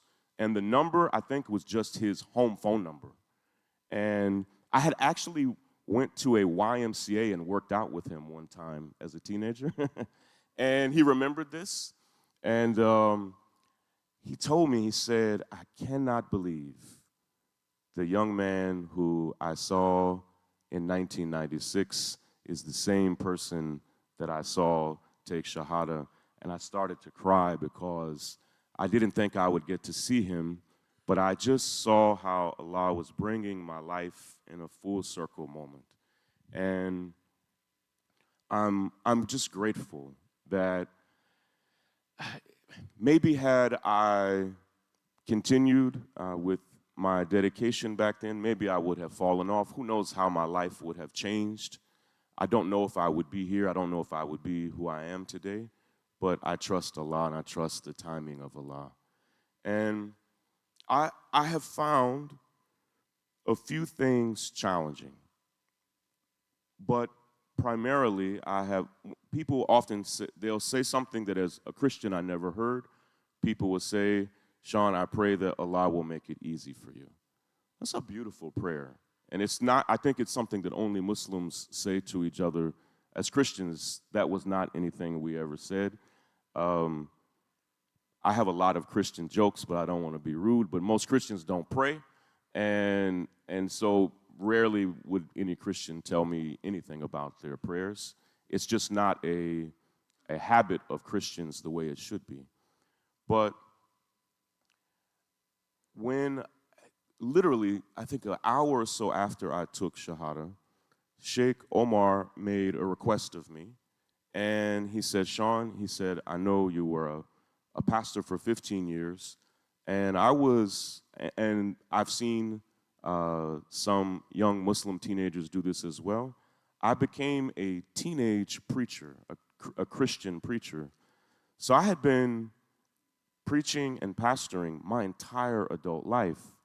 And he said, Shaun, he said, I know you, and I know your inclination will be to preach the Quran. And he said, I just ask for the first year, maybe for the first 2 or 3 years, that you not do that, but that you spend this time learning and growing and listening.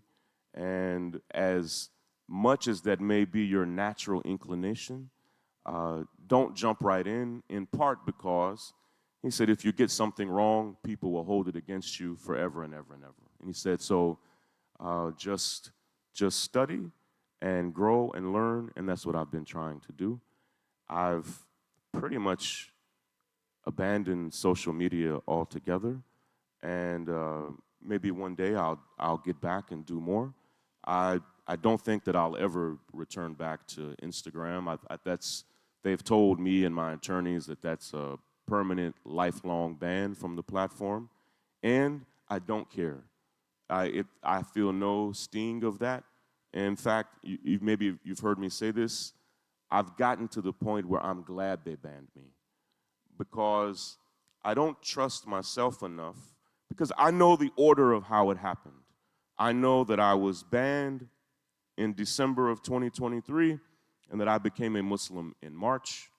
I don't know that if I wasn't banned that I would have become a Muslim. I don't know. I know that I was banned and I became a Muslim in huge part because removing this platform, I had 6 million followers, and any day I could open up my app and I might have 1,000 notifications or 10,000 notifications.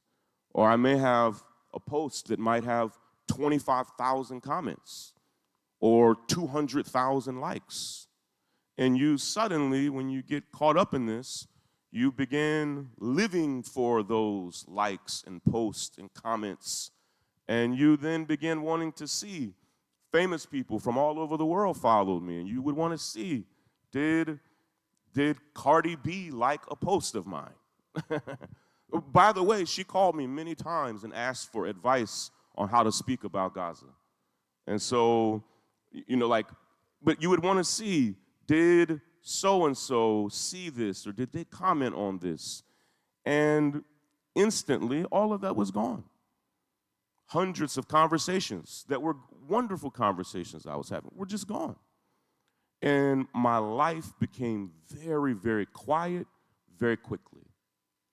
And it allowed me to think about and consider more serious matters of who am I? Whose am I? What am I doing with myself? What am I doing with my time?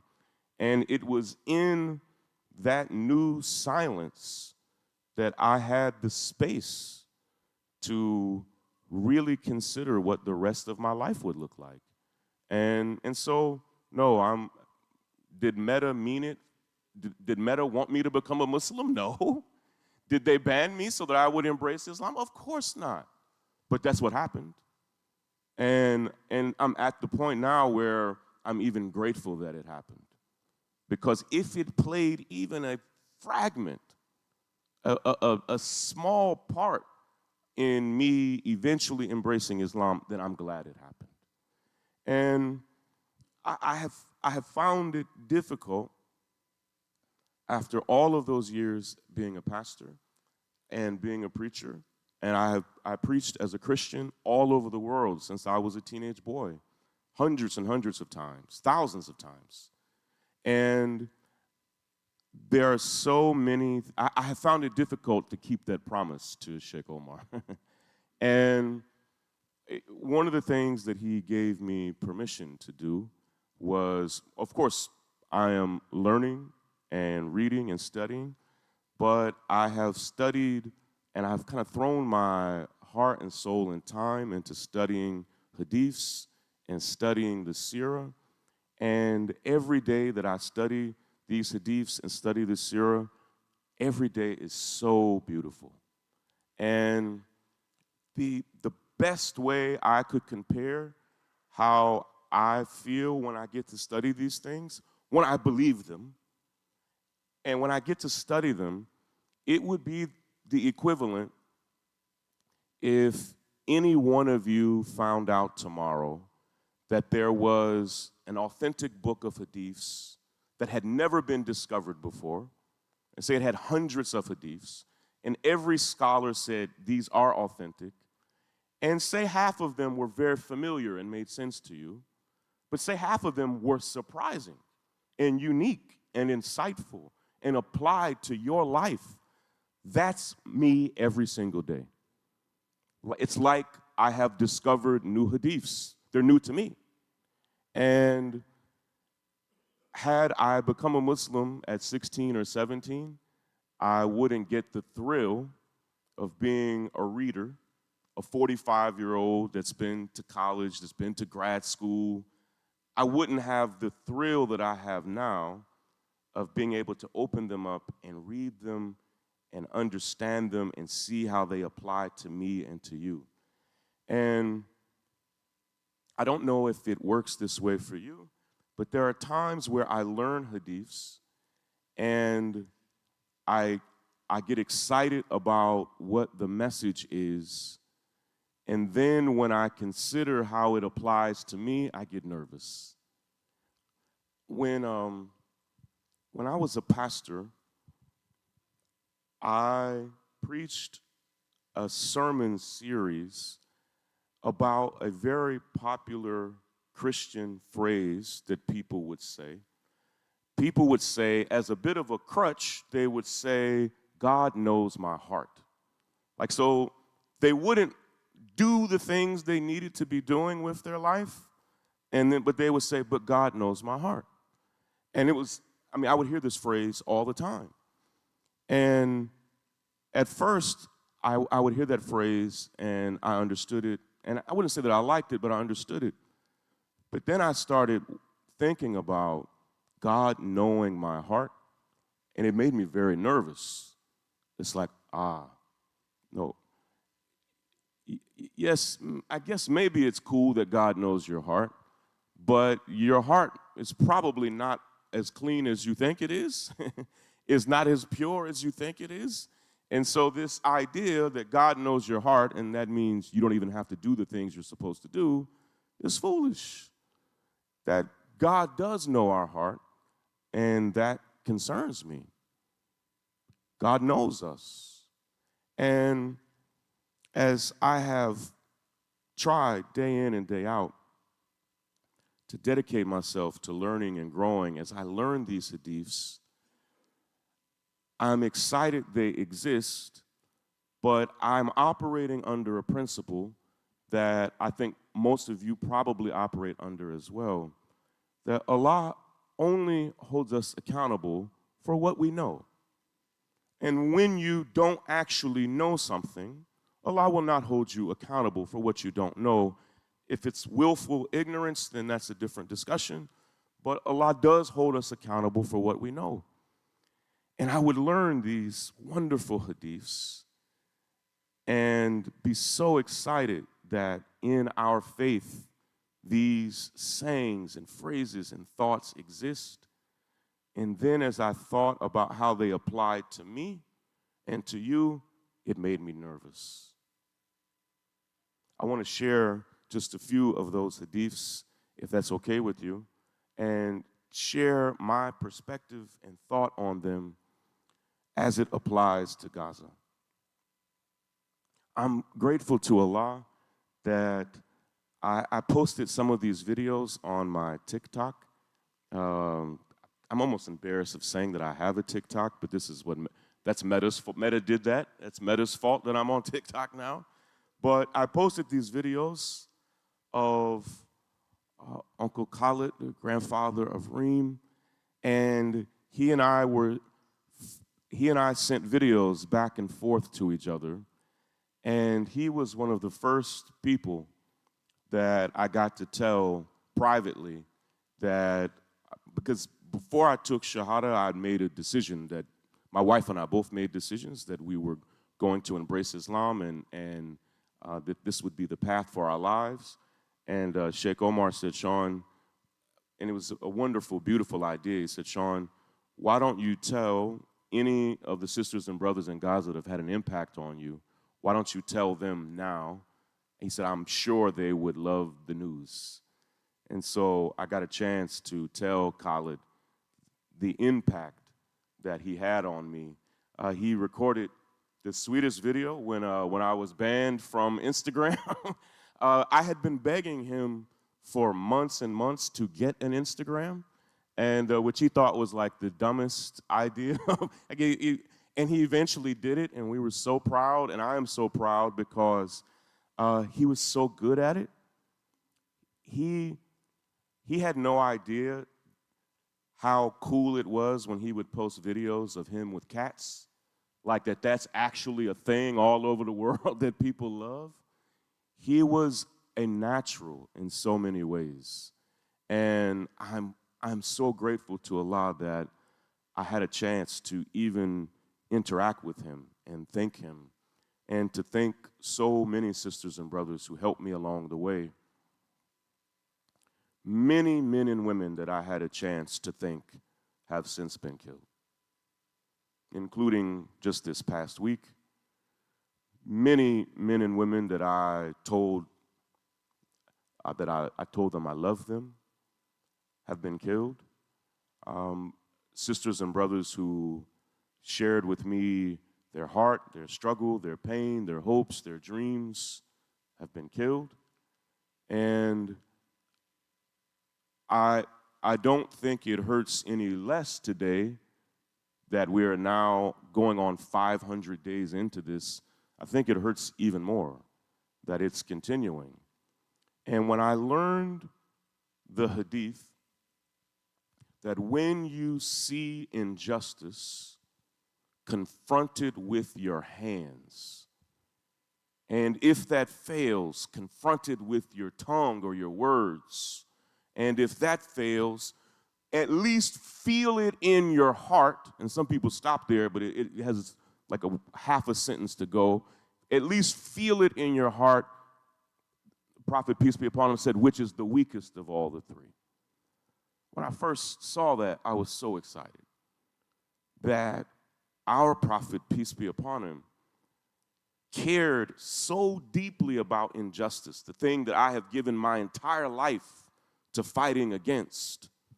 I have fought for hundreds of families whose loved ones have been killed by police here in California. And in fact, you would not know this because it's hardly on the news now, but 2024 was actually the single deadliest year for police brutality in the history of America. You wouldn't know it because Democrats like to talk more about police brutality when Republicans are in power.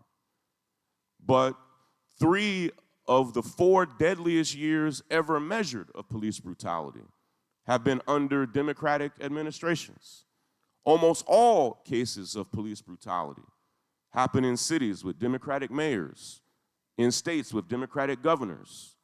And this idea that we can blame it on one party or the other, it's not true. And when I saw this hadith, when you see injustice confronted with your hands, I love this. And the first thing that I did was I asked both Sheikh Omar and my local imam, Dr. Shadi Masari from New Brunswick Islamic Center, who I love and respect, I asked them a very particular question. I said, how does this hadith apply to me and what I should be doing with Gaza? And what they said to me, and I was on 2 different threads with each of them, and they basically each said the same thing. What they said to me in some ways broke my heart and made me see the hadith differently. I first embraced it with excitement and joy that our prophet, peace be upon him, cares about injustice. And then when I saw how it applied to me and how horribly we have failed to apply that hadith, I've grown very concerned. They said to me, Shaun, that hadith first truly applied to all of the Muslim leaders in the area immediately surrounding Gaza. The presidents, the prime ministers, the princes, the royal families, the people that are right there in the region who have militaries and jets and power and could have done something with their hand and probably stopped this in a day or 2 and refused. He said it first fell on them. And when they failed to use their hands, and often their hands and their words and their heart, when they failed, it then fell on the leaders, the Muslim leaders all around the world that may not be touching Gaza. It may be Turkey or Malaysia or Nigeria, presidents and prime ministers and princes and royal families all over the world who have the power to do something. Once they failed to do it, it then fell on Muslim leaders all around the world. And when they failed to use their hands, they said, Shaun, then it fell on us, Muslim leaders in America. They were speaking of themselves. And Shaun, now that you are a Muslim and now that you are a leader, Shaun, once we failed, it fell on you, and now, Shaun, you failed.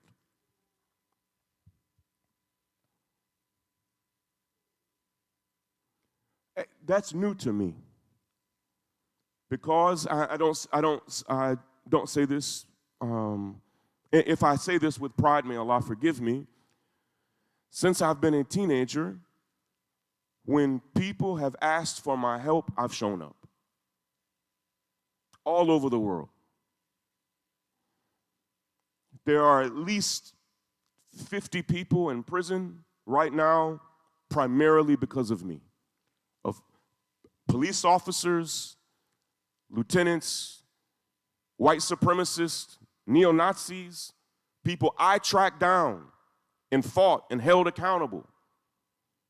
I live now, and some of you who know me know this, my life, because of that work, has been in so much danger that I basically live in a safe house in the middle of the forest, off the grid.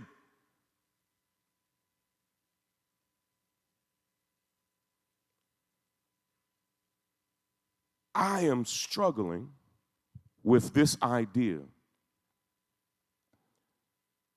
that our prophet, peace be upon him, said, when you see injustice, confront it with your hands. And what I grew to understand, first with myself, but I see it with you, is we in essence are living that hadith, but living it backwards. We see the injustice, we see it. And on a good day, we might feel it in our heart, which the hadith said is the weakest of all the three. On a great day, we might use our tongue, use our words, and confront it if we're feeling bold.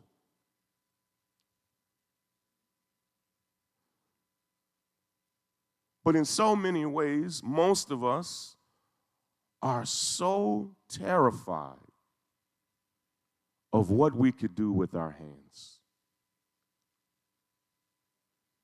On the flyer for this event, it asked the question, where are the Muslims?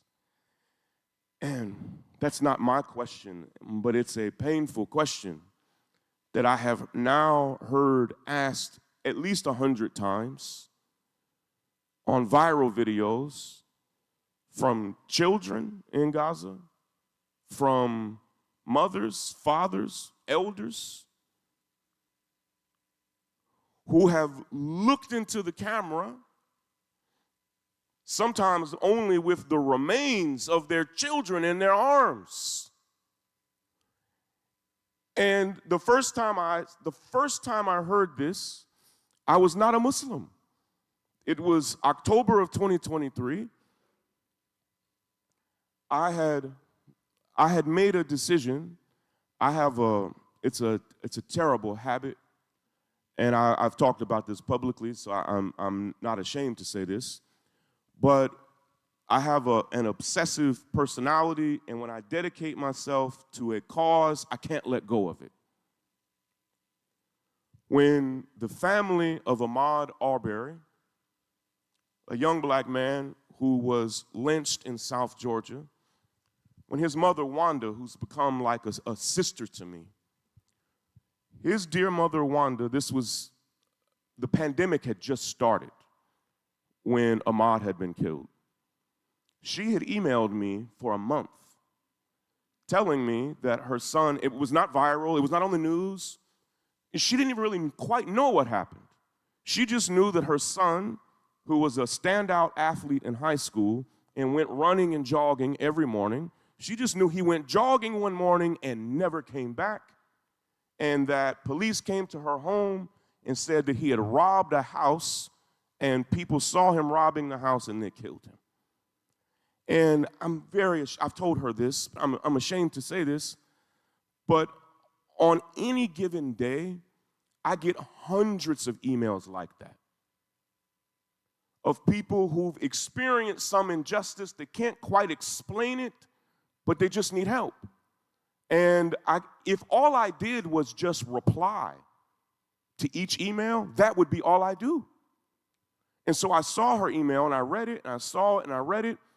And then his best friend wrote me and explained it in a different angle. And I immediately understood that police had lied to the family about what happened. That's all I knew. I didn't know that he was killed by 3 white supremacists. I did not know that they chased him. They actually hit him with the truck they chased him with, that they shot him in cold blood. He robbed no one, never a day in his life did he rob anyone. They made that up. One of the men who was there who killed him was a retired police officer who worked for the district attorney's office. And I got so obsessed with that case. Me and my best friend, who's a civil rights attorney from here in California, Lee Merritt, that for months and months and months, it's all I worked on, day and night. I would go days and days without sleeping, eating, shaving, bathing. I would not let go of it until we first found the men, and then until the men were arrested and charged and convicted.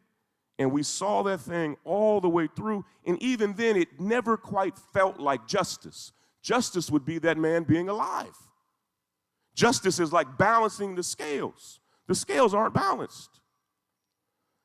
And so I told my wife on October the 9th that, hey, I'm going to throw myself into this. And foolishly, I told her, I said, I think it's going to be 4 or 5 weeks.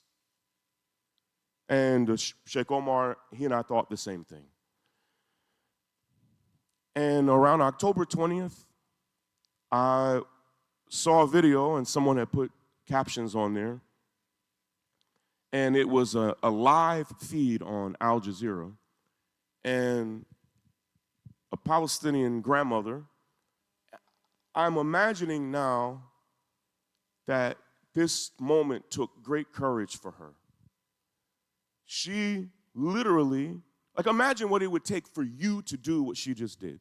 She knew they were filming, and she walks right in front of the camera and starts speaking, just as I'm looking at this iPhone that's filming me. She started looking at it and speaking she stepped right in front of the reporter.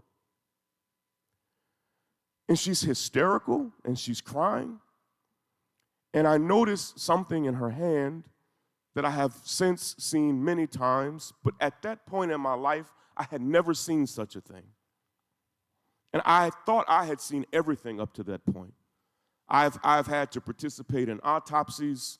I've had to study the most gruesome photos from all the cases I've worked on. As a pastor, I often work with families and the bodies of their loved ones. I was a chaplain at a hospital. I was a counselor at a children's hospital. I thought I had seen everything. In her hand was a white trash bag. And I'm looking at it, and I think I see what I'm seeing, and I can't even focus on the captions because I'm wondering, do I see what I think I see? And she has the trash bag, and she said that she just went to the bakery and came back, and her entire home had been bombed. And the only people in her home were her grandchildren. It was her home, and they killed all of her grandchildren. And she's screaming. And she says, in this bag is all I could find of my grandchildren. It was just flesh and bone.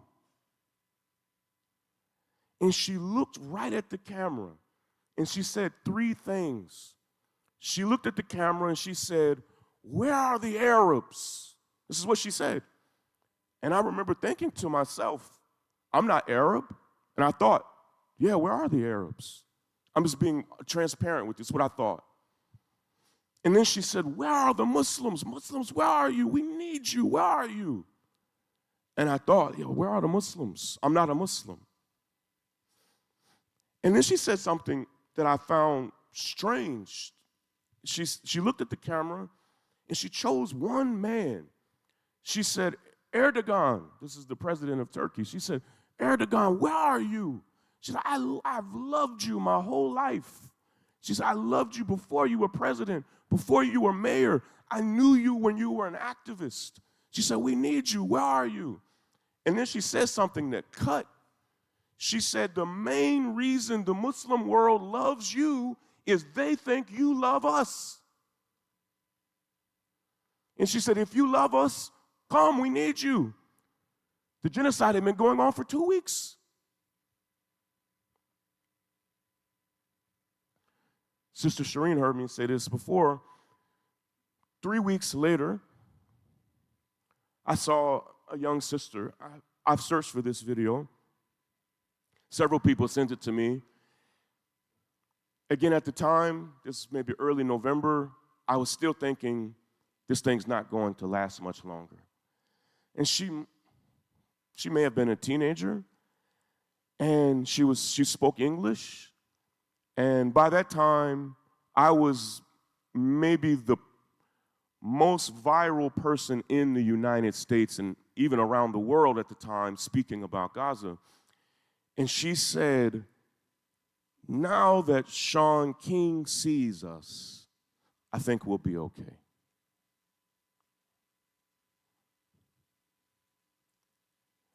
And when I first saw it, like when I first saw the hadith, I was proud. When I first heard her say this, a part of me was proud.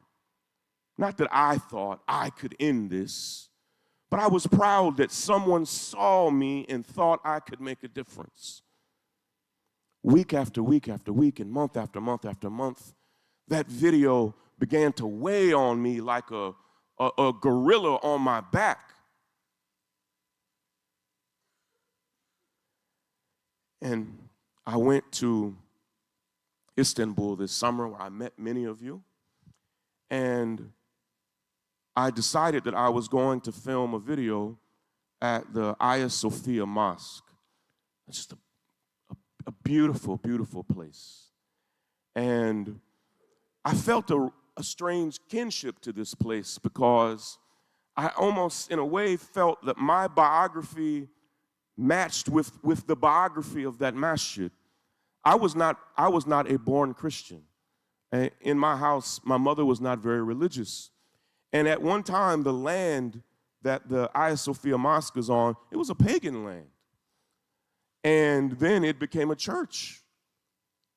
And for almost 1,000 years, it was a church. And then it became a masjid.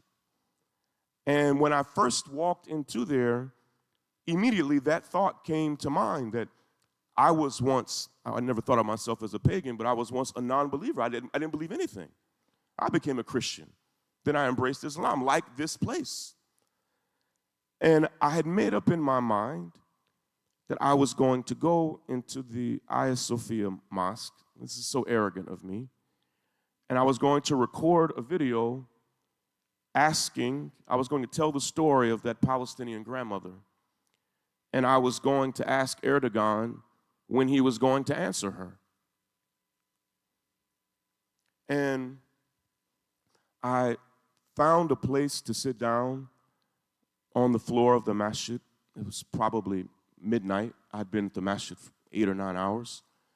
And I had been a Muslim for 4 months. And earlier that day, I saw a young girl who was 14 or 15 years old, the same age of my daughter, Savannah. I have 4 daughters. And as soon as I saw her speak, it shook me because she was alive and she was speaking, but it was as if she was there, but her soul was gone. Like she wasn't fully there. And she said that she's crying, and she said that earlier that day, the final members of her family had been killed. And I thought, like, who? What does she mean? And she looked at the camera and she said, I have no one. She said, I have no mother, no father, no grandparents, no aunts, no uncles, no cousins, no sisters, no brothers. She said, every single member of my family has been murdered, and it's just me. And she's looking into the camera and she's crying. And I think she's starting to realize practically what that is going to mean for her. And she says, what am I going to do? Who's going to look after me? How am I going to eat? And she looked at the camera. And she said, where are the Muslims? And it hit me differently. When I heard the grandmother, I was not yet a Muslim. And I got down on the floor of the Hagia Sophia Mosque, prepared to call out Erdogan. And I remembered what Sheikh Omar and Dr. Shadi had taught me about the hadith. It applied to him, but it applies to me. I am a Muslim. And I could not bring myself to call him out. He should act. We all should act. But that young girl, I heard a grandfather say the same thing just this week. They just killed most of his family, and he looked again. And I can't explain to you how much it pains me to have them think we are going to show up. And so they ask for us, and we don't show up. I'll close with this thought, and I'm looking forward to us praying together. I was doing Umrah with a beautiful brother, Dr. Farhan, who he's a medical doctor, and he's also an Islamic scholar, a wonderful guy. And he was one of our teachers. And he had just been in Gaza 3 days prior. He went from Gaza to Umrah. And he's been there 10 times, but 4 times during this genocide. And I told him almost everything I just told you. And I told Dr. Farhan, I said, man, I dread the day where they stop asking for us because they know we're not showing up. And he said something to me that I cannot shake, and I don't want to shake. He said, Shaun, I'm very sorry to tell you this. And he said, but most of them, they know we're not coming. Most of them have stopped asking for us.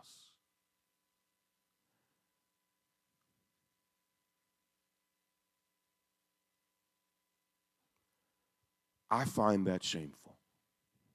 I do. Not for you or you, just for me. Whether it's shameful for you, that's up to you.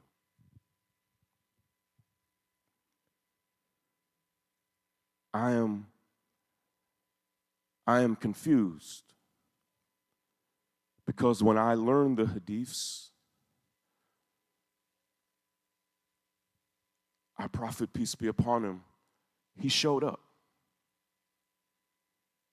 He was not afraid.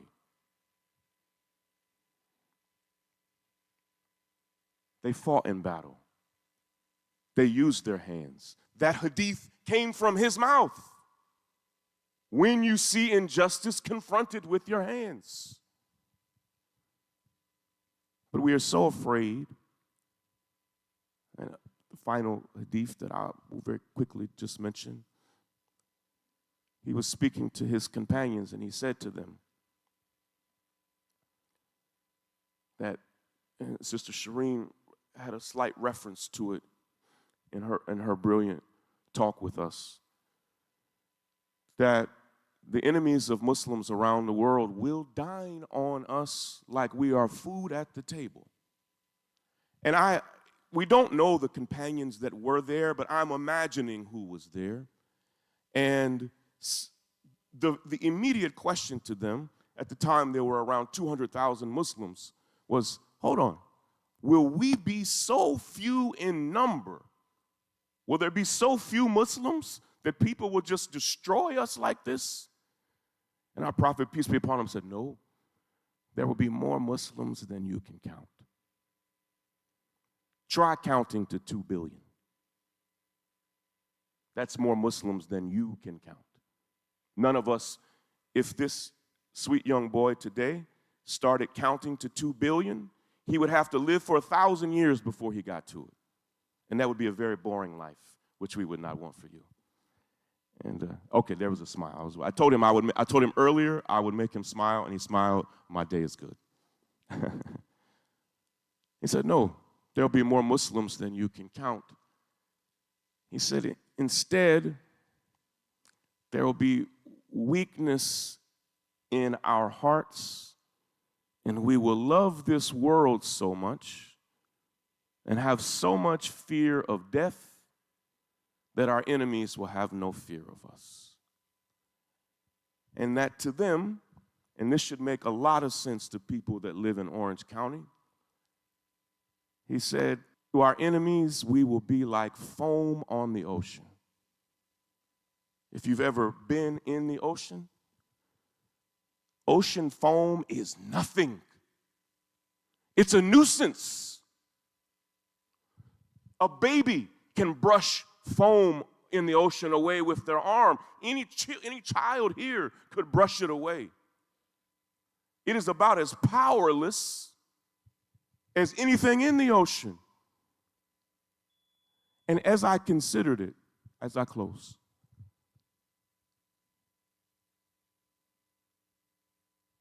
I did not become a Muslim to be foam on the ocean. And what I know enough about each of you, sisters and brothers alike, is that's not how you see yourself. You are better than this.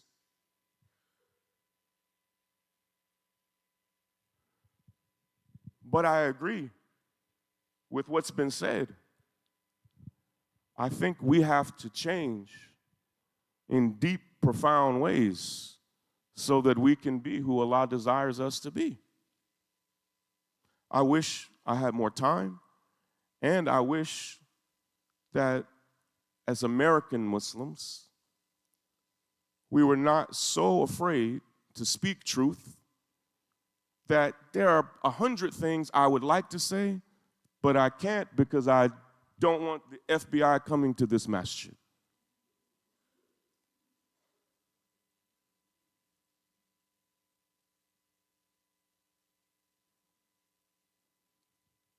Please, if you have not donated to this charity, please donate.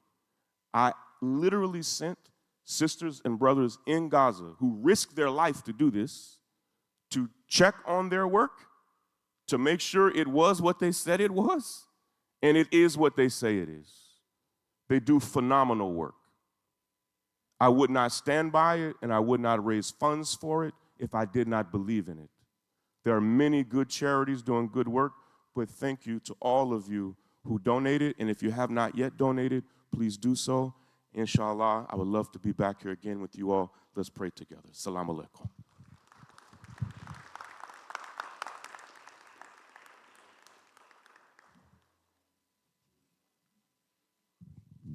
Just wanted to say, Jazakumullah khairan to Human Concern, Sister Shireen, Imam Imran, and Shaun King. Inshallah, he'd love to be back here during Ramadan this year. We're working on that with his team as well, inshallah. Jazakumullah khairan again for attending, for your patience for Salat al-Isha. Our dear brother Hamza will give adhan, and then we'll get going on Salah.